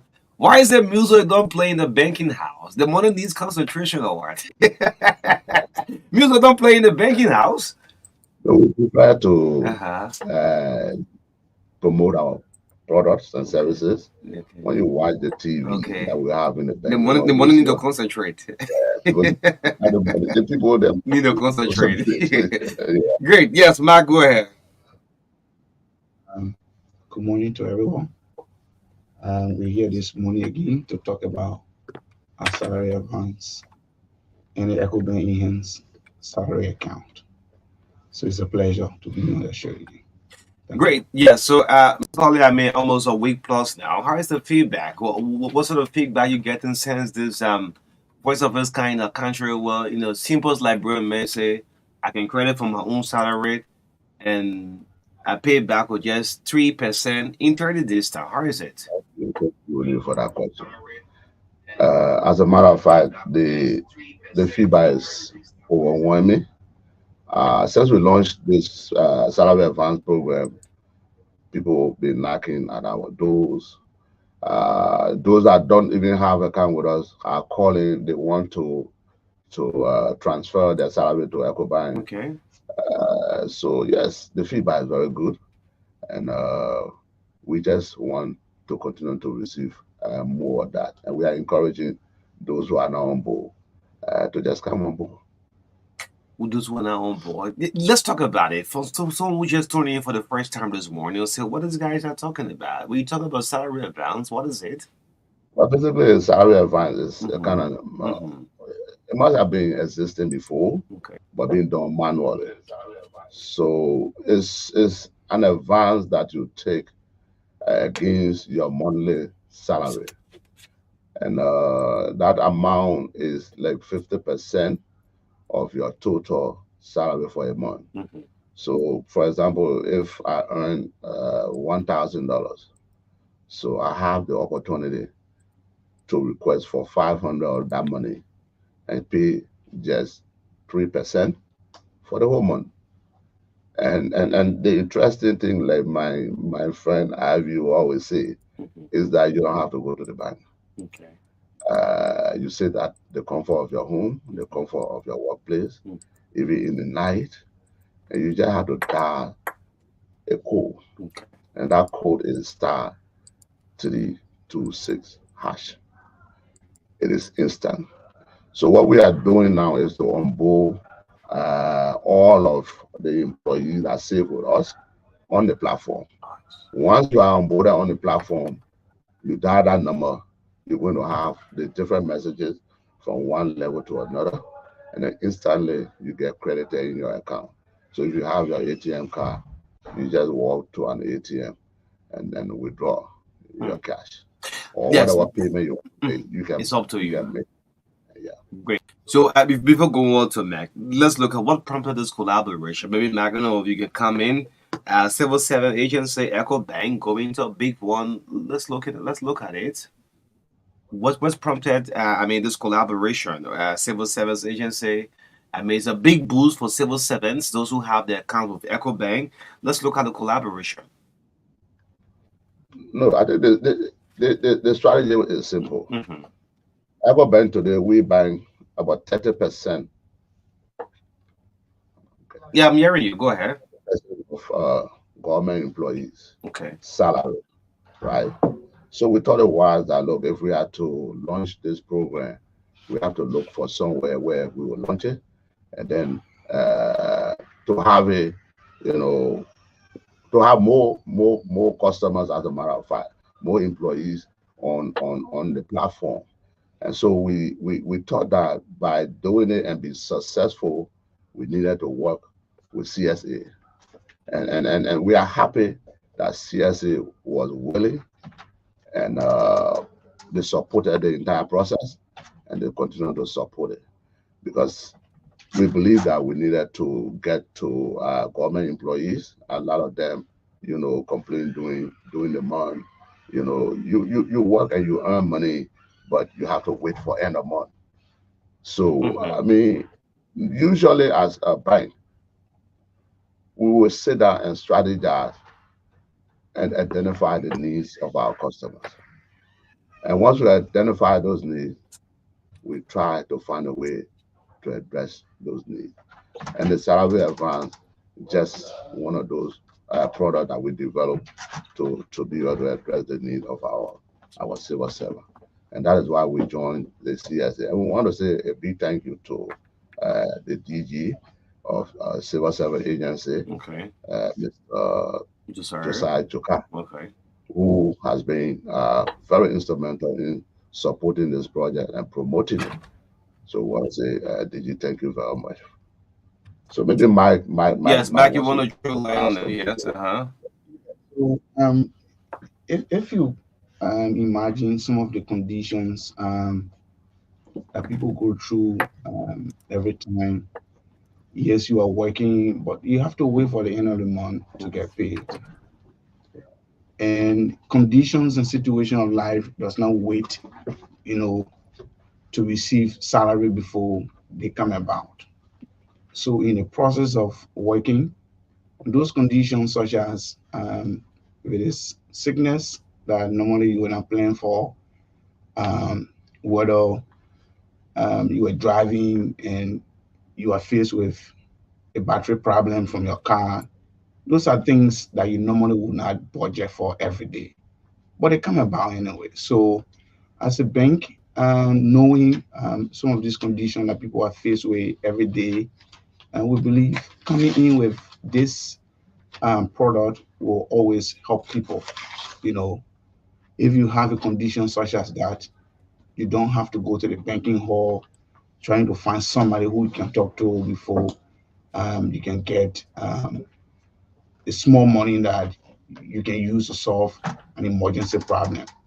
So we believe automating this process, it helps our customers to experience a better service, so that as they continue to bank with us, their experience are always better.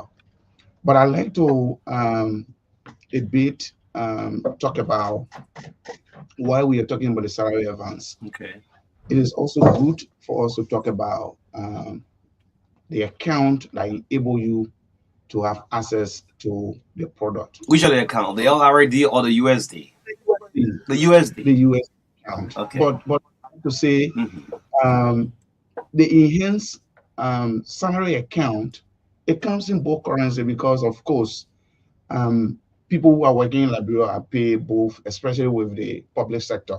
People who are working with government are paid in both currencies. So it goes for both the USD and our local currency, which is the Liberian dollar. Okay. So somebody who wants to apply for that account, you stand to benefit a lot, and not just the salary, the salary advance, but you stand to also benefit a policy. For instance, whether it is an illness that will allow you to be hospitalized for a period, maybe from a week to 10 days or more, you stand to benefit a package, that will help you. So we like to encourage all of the public, including our customers, to take advantage of such product. Because when that happens, or you are benefiting from the end of the salary advance, you also stand to benefit in the event when you are faced with a situation such as sickness that will last you maybe to be hospitalized, or if you are disabled, for example, while Okay. you are working, you don't plan to be to sustain any injury that could allow you to not work anymore. But of course, in life, anything is possible. So when these things come about, you have something to rely on. In addition to that, if for instance, when you died, all right, because you had a salary account with EcoBank, so your family can have some breathing space in terms of honoring the rights that relates to your burial, everything that leads to all the activities regarding day bodies. Okay. That opportunity is there to cover all those expenses once you have the salary account. Great. So many things involved. So, Mr. Colley, does EcoBank plan to extend this service to non-government institutions? Because those who smiling now, those who working with government, are there plans to move on to non-government institutions? So, the thing is, we only launch with CSA, Okay. with the government, but it does not mean it's restricted to Only only for. government. Okay. Okay. So it covers all the entire population. I mean, if you have salary account with us, whether NGO, the private sector, you are Let's get this clear. Once you have a salary account with EcoBank, you're eligible. Yes, So when I mean government, not in government, once I have a salary account, once you have a salary account with EcoBank, EcoBank, okay. you're eligible. What's the code? What's the code? The code. Yeah, if I want to credit 50%, like they code here now, you want to credit 50% of your own salary, yeah, that you will pay in 30 days time. If the interest rate are just 3%. That code is *326#. *326#. Yeah, that is our 911. Oh, the police. *326. So the thing is, besides even the accessing the salary advance, there are other services that we offer. All the different services that you have on the mobile app, they all will download once you dial that *326#. So you want to make payment, you want to transfer money, you can always have that access on that code. Yeah. Okay. All right. So listen up. Let's get a short break. We'll come back. We'll continue more of this. We'll get the lines activated. If you have questions to ask, you go ahead and do so. We have the studio this morning. Mr. Gibson Colley, head of consumer banking, and Mark Neiman, head of direct banking, live on the Truth Breakfast Show, EcoBank, the Prime African Bank. Let's get this break. We'll be right back. Don't go away.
Again, back to the breakfast show. Yes, yes. Before ahead of us getting the telephone lines open up, we're speaking about those who have salary accounts with EcoBank. And this is not only for civil servants because the news was just went big. Initially, everyone thought just for civil servants. So once you have an account, I want you to reiterate on that.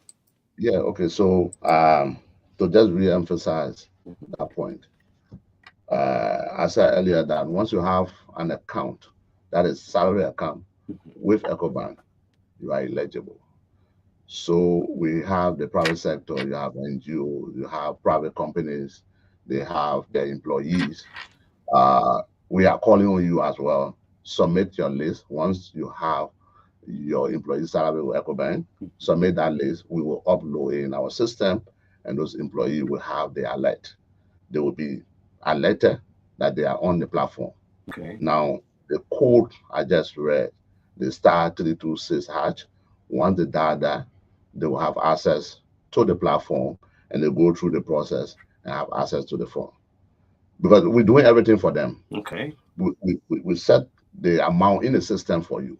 Okay. It's not like you will now dial the code and start going through the process. Why the interest rates are so low? I'm yet thinking about 3% to pay in 30 days time. Other institutions who had 30, 25, 10, 15, in fact, now you have 3%. Yeah, of course, a lot of people don't, the salary is already not much, right? So we don't want to burden people. We thought that we should, keep it that low so that it can be affordable for those who want to benefit from the product. One other information I wanted to provide Go ahead. on the salary advance is that you need to download the mobile app. Okay. You need to download EcoBank mobile The app EcoBank mobile app. because you have to set up the PIN that you need. Is it difficult to do? Difficult to You go download? on the Play Store for Okay. those who have Android phone, and then the App Store for those who have. You have people in the banking hall. Maybe someone's standing, don't have the app on the phone. Yeah, we have people in the banking hall. In fact, what we've done is once we onboard your institution, we are going to send our police, our DSA. They will come there and then assist employees to download the app. Because there could be people there who want to download the app and don't understand how to do that, so they will assist you. And we started doing that for those institutions we already onboarded on the salary advance platform. Then Matt spoke about the enhanced salary. We've got the salary account. We thought that we have to add additional value to the salary account. Besides the advance, the insurance that we have added to the salary account. Usually people just come, take their salary and they're gone. And he spoke about the value attached to that. But I just wanted to provide the information on the cost for doing that. The cost is again so low, right? It's about $1.25. Now, if you will pay $1.25 in a year, that's going to be equivalent to like $15 a whole year. And the benefit are far more than what you pay. He spoke about the death benefit, disability, permanent disability. You benefit $2,000 US. Imagine paying $15 whole year and something happen and you benefit $2,000 US. That's something I could go for. And we're just encouraging the public to take advantage of that because, it's sad that you be working and something happened to you, you are incapacitated, you're home, and people have to cater to you. So you take advantage of such insurance, and then something happens, at least you have some support coming from somewhere to be able to assist you. We also spoke about the hospitalization, right? Okay. When you are hospitalized for a period of time, insurance also comes in and pays some money to support, pay the hospital bill as well. So I just thought to provide additional clarity. Yeah. Go ahead, Mark. I know in addition to my boss comment around the app, There are those who may not have the capacity to have, phones that can accept the app. Okay. So those people who are using the button phone, No on smartphone. Mm-hmm. they can use the code, the star 326 hash, to also onboard themselves as a self-service. You can, once you dial that, it gives you the first steps to onboarding yourself. Star three. Let's do this. Uh-huh. Star Mm-hmm. 326 hash. 326 hash. Yes. Okay. I'm waiting. Do I have a yes? I'm waiting to see if this will display. This is something very great. Welcome to EcoBank Mobile Banking. Use your mobile PIN to transact. So, what is this mobile PIN now? So once you are onboarded using that steps, you come to a point when the system allows you to generate a 6-digit code PIN. Okay. That you can use every now and then. Once your own PIN, like your own personal password in a way. That one is your own personal password. Don't give it to anybody. When you give it to somebody, that person get your phone, it will go into their account. So we're begging everybody listening to us to be very careful with that PIN. All right. That very PIN, if you download the app, assuming that you're using on our phone, and you now went to buy a smartphone where you go to download the app, that same thing you can use it once you download the app because it's one platform. Okay. But the reason why some people will use it on the button phone because we believe everybody will not afford the the smartphone at once, and that's the reason. So the second point I wanted to make about accessing the salary advance is the only account that is allowed is the salary account. The salary account. Yes. Okay. Because the salary account is a current account. All right. So today there are those who are receiving salary in a savings account. We'd like to encourage you, come to us or call us or come to your office, we'll open your salary account. So that's the next quick question I wanted to ask. With this salary account, if someone wants to credit, from their own salary, do they need to go to the bank to go through the process, or they can follow the instruction? How is it like? No. So what is done today, we are working with all of the institutions, especially through the HR people, Okay. to get the information that is required. All right. So once we receive those information, we process it. Once we process it, if you are part of the group, you receive an SMS. Okay. Stating that you are being pre-qualified All right. to access the platform. Okay. Yes. Well, now I'll not just take my phone and say I'm going to pass through the human resource. Anyway, there's something great. A lot of great things happening within this year for the Pan African Bank, EcoBank. So after this, are there plans to come up with more, new products on the market for Liberian people? Thank you. Yeah, we have a lot. As a matter of fact, we will soon be launching something called Diaspora Mortgage. Diaspora Mortgage. Yes. So what is that? Diaspora Mortgage, we have our brothers and sisters, family members that outside of the country. Mm-hmm. Some of them want to own property back home. But you know the story. Okay. Usually people send the money. Someone eat it. Yeah. So how is this going to work? EcoBank going to get, you say, how you call it? Diaspora what? Diaspora Mortgage. Mortgage. Okay. We're going to add something called remittance, savings, and all that. You want to save back home. You don't trust anyone. You send the money to someone, you will not get that money. Yes. So we have a program that will be launching very soon to accommodate and to address that need, like I said earlier. So the way it's going to work is that, look, you can open an account with us here and save some money against your project. Okay. So we identify some developers in the country. So those developers will construct properties and then we share with them there. Now, if you are interested, we will do the negotiation and then you pay. Even the bank is getting involved into that very soon. How soon? It's a long range project. So It's a No, the meter read truth is, project. tentative date is the 9th of May. It's not. You're It's launching not it. that long. I'm telling you. So that's a tentative date, like I'm saying. So that date could be changed, but I mean, it's something we have tentative for that. Wow. So people in the diaspora will not have to worry anymore. I want to own property in Liberia. How do I do that? All right.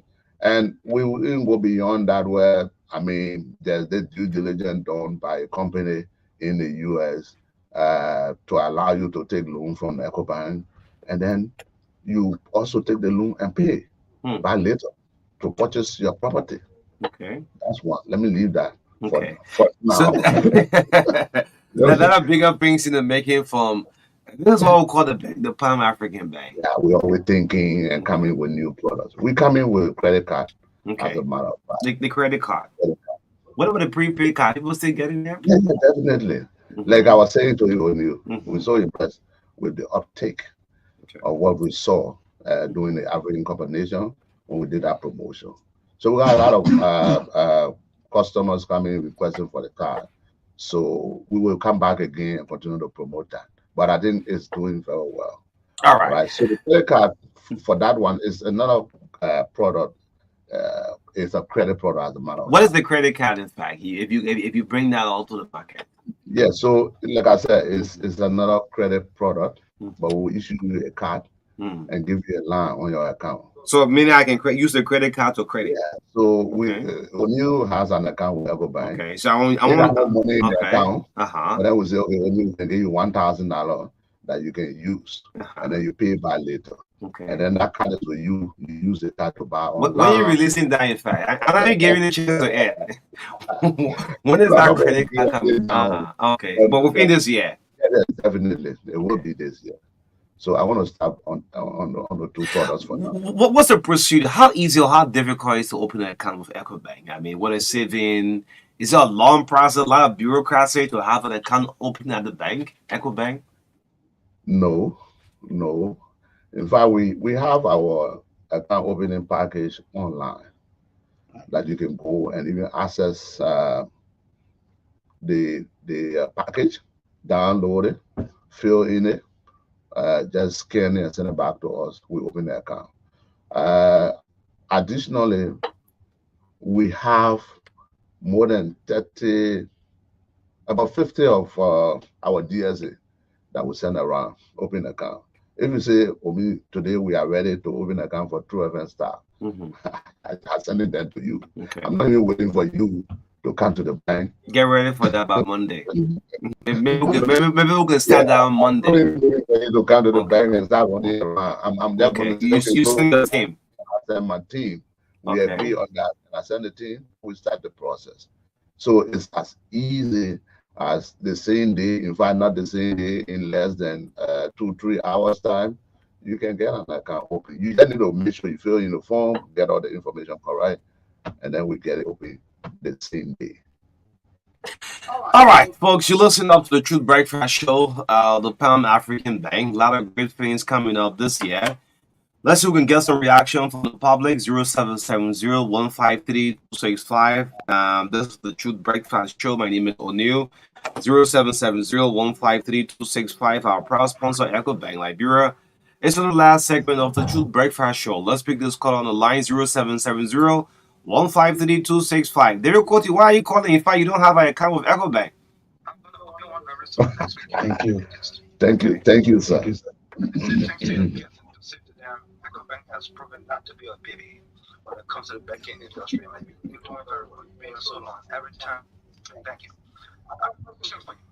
What happens if I am part of your bank now, and this is April, and I have taken half of my salary an advance payment, and I'm supposed to pay in 30 days, or let me say in May, I'm paying for the month May, and I'm supposed to pay in 30 days in May.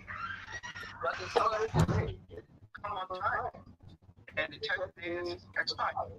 What happens? Are you going to, and we're already to the 15th of June, are you going to add some additional interest to the money because it has not come? The 30 days has expired. And number two, what happens if follow up? That's it. Yeah, that's a good question. All right, great. Thank you. Let's pick more calls up to respond 0770-153-265. Good morning. Morning. So we are getting to you. I got a discussion from District 4. I need to voice out. When you was launched from everything, I want to commend them, congratulate them, because I think they try to institute such measures for people to do people to manage your savings. So I want to talk about the appeals for them, but I'm not being concerned. A rephrase the question that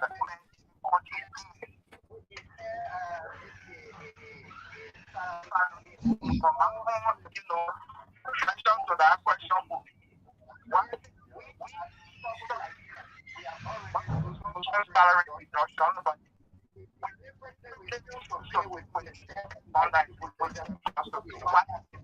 Okay. Thank you. Let's get more calls up. 0770-153-265. 9 minutes up to 10 o'clock. This is the TBS. Move away from your monitor. Good morning. This person, please don't hold the line. Morning. Are you getting me? Okay, I'll flip on to the next call and see if I can bring this person on. Good morning. The line is actually Jamie. Yes, this one. Good morning. Okay. Yes, I have to do something. Let's get alternative number 777-405017.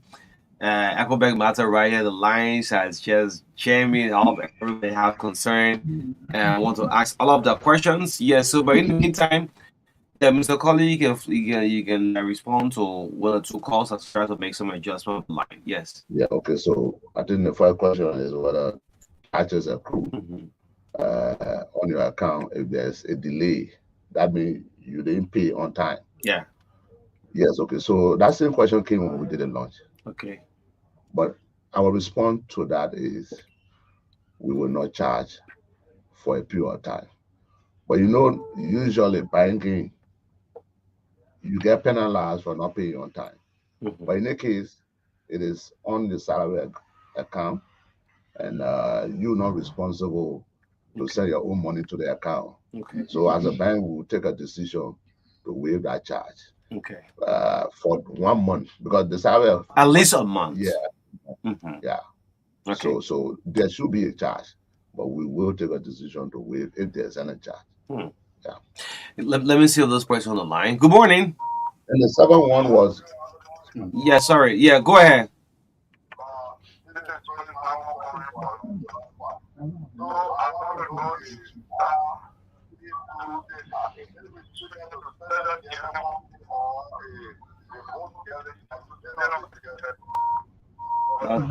Okay, great. Brilliant question. Whether you can use any GSM company.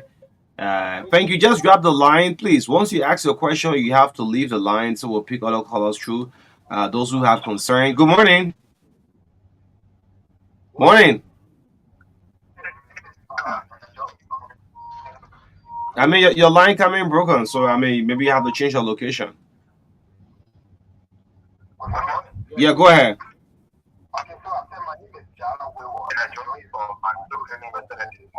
Okay.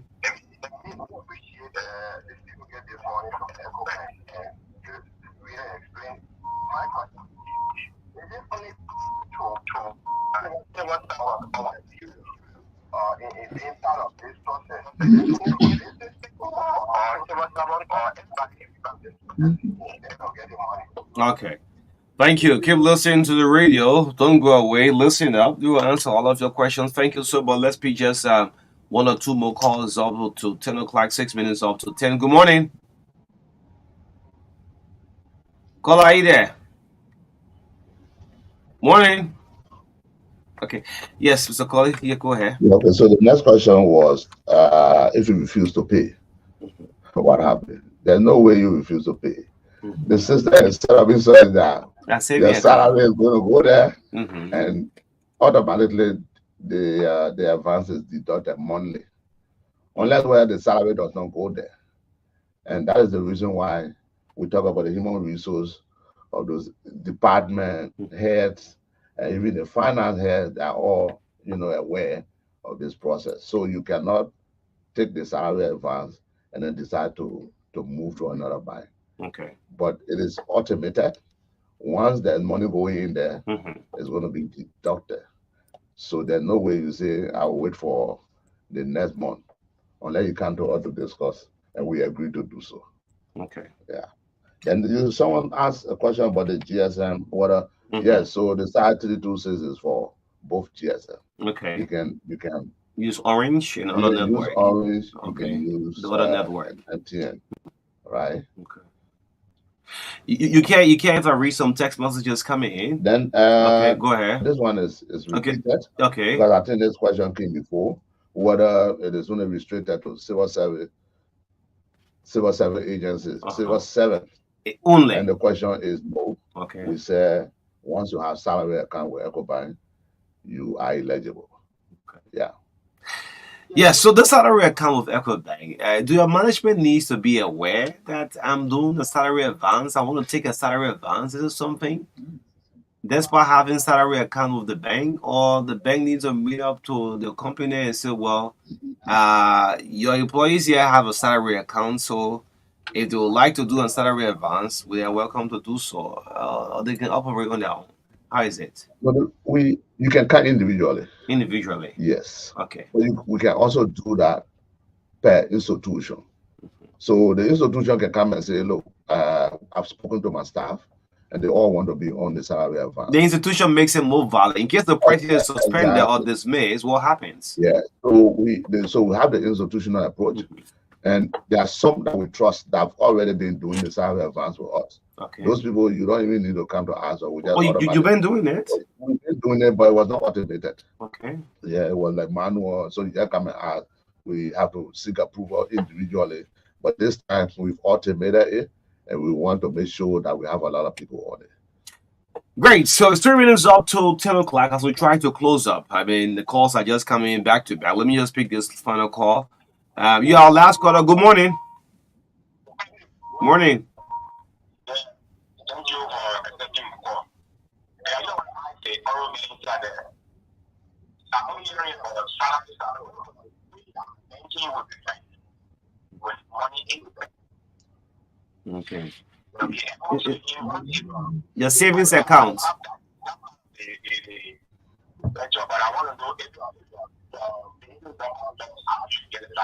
Okay. If you lost your account number,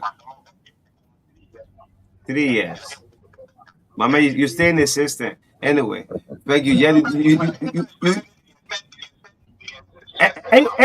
you still receiving text messages? You still receiving text? That is. It's just that your account goes 0 as well. But yeah, I'm happy. The account is still active. But you put something there. I'm happy to hear he's saying that. Okay. We send a message to him on his birthday. So he's saying to you that the account is still active. Your birthday will come. They're still sending you text messages. You just visit the bank. That's all. Yeah. Thank you. Yes. Yeah. I think it's something very easy. Yes, as you talk about what about the salary account you're making mention? What about those who save in deposit? Oh, yeah. So we don't give those facilities on saving account. Okay. So if you want to benefit from those credit facilities, we will encourage you to open a checking account. Checking account. You can open checking account. You can open salary account, but you might not be employed. But maybe doing some small business somewhere. Normally, of course, we will check your turnover. We will check how much money you put into that account, whether it is active or not. We do all those assessments. Go verify well. Yes. And again, you asked me whether we have anything new coming. Those who bank with us that are not salary earners, but you have business, small business, we are also thinking about them as well. Okay, the small businesses. Yes. Okay. We're thinking about something, some product that will come in with. So we are working on that. For small businesses. Yeah, small Okay. businesses. You have your own personal account. Okay. You put in money in there, and you have small business, but you don't have business account, Okay. right? In a situation like that, we need to get to you as a bank, and that is why we say EcoBank is here for all. Very well. Yes. So it's 10 o'clock. Let's take parting comments starting with Mac. Yes, Mac, let's hear from you. We'll close out with Mr. Cully. So, thank you. I want to thank the public also for listening, and of course our valued customers. EcoBank here for all. We will keep doing our best to develop products that can meet needs, because that is what we intend to do, not just to offer any product, but specifically products that are able to respond to needs of people. When you were asking some of the questions regarding why is your interest rate so low, we have interest rate in the market that range from 20, 25, sometimes 30%, depending on the person that you are talking to. And we are talking about a credit facility that will just cost you 3%. We keep our people in our minds because we live in a society ourselves. So we care about the everyday issue that our people go through. So yes, we are a bank, but at the same time, those that are banking with us, we have to care about, their problems and the situation that life offer you. So it is a great opportunity for us to come here and always talk about our services and product. We'll remain open to that. And we like to encourage the general public to engage our branches and everywhere you can find us, whether it is one of our agents that is in your community. We like to encourage you to reach out. Whatever service you need, just place a call, just reach out in any way. We will be at your doorsteps, because our life or our world is not changing, it has already changed. So the way we do things today have changed also. So thank you. Yes, thank you so much, Mac. Yes, Mr. Collier, what's up? Yeah, thank you. So for me, basically, we just want to encourage our customers to get on board on the salary advance. For those that are not our customers for now, we are encouraging you to also join the train. EcoBank is a train that is moving ahead and not to stop. So please join the train and let's move ahead with good, banking products and services. And we also want to say thank you to you, O'Neill, and the True FM family for the great work you're doing here. Great. Thank you, Mark Nibland. And Gibson closing us up on the Truth Breakfast Show, Thursday edition. Best wonderful Savvy breakfast. When you dial the *326#, you receive this message. Welcome to EcoBank Mobile Banking. Use your mobile PIN to transact. Oh yes, the Pan African Bank, EcoBank. On this note, I'd like to go home on the Thursday edition of the TBS. Tomorrow is Friday. On tomorrow at 9:15, the Big Box House in Liberia, as part of the U.S. State Department American Music Abroad Program, a music diplomacy of culture exchange. A team of musicians from the U.S. will be with us on the last segment on tomorrow. Thank you so much. We have a wonderful team serving breakfast since 7:30 this morning. On behalf of the entire team, Rachel Lucini, Ato Butler, Marka Davis, my name is O'Neill. This is O'Neill Rebels in the midst of all say country press. Thanks to our sponsors, Orange Liberia, and of course the Pan African Bank, EcoBank. Have a blessed day. Bye-bye.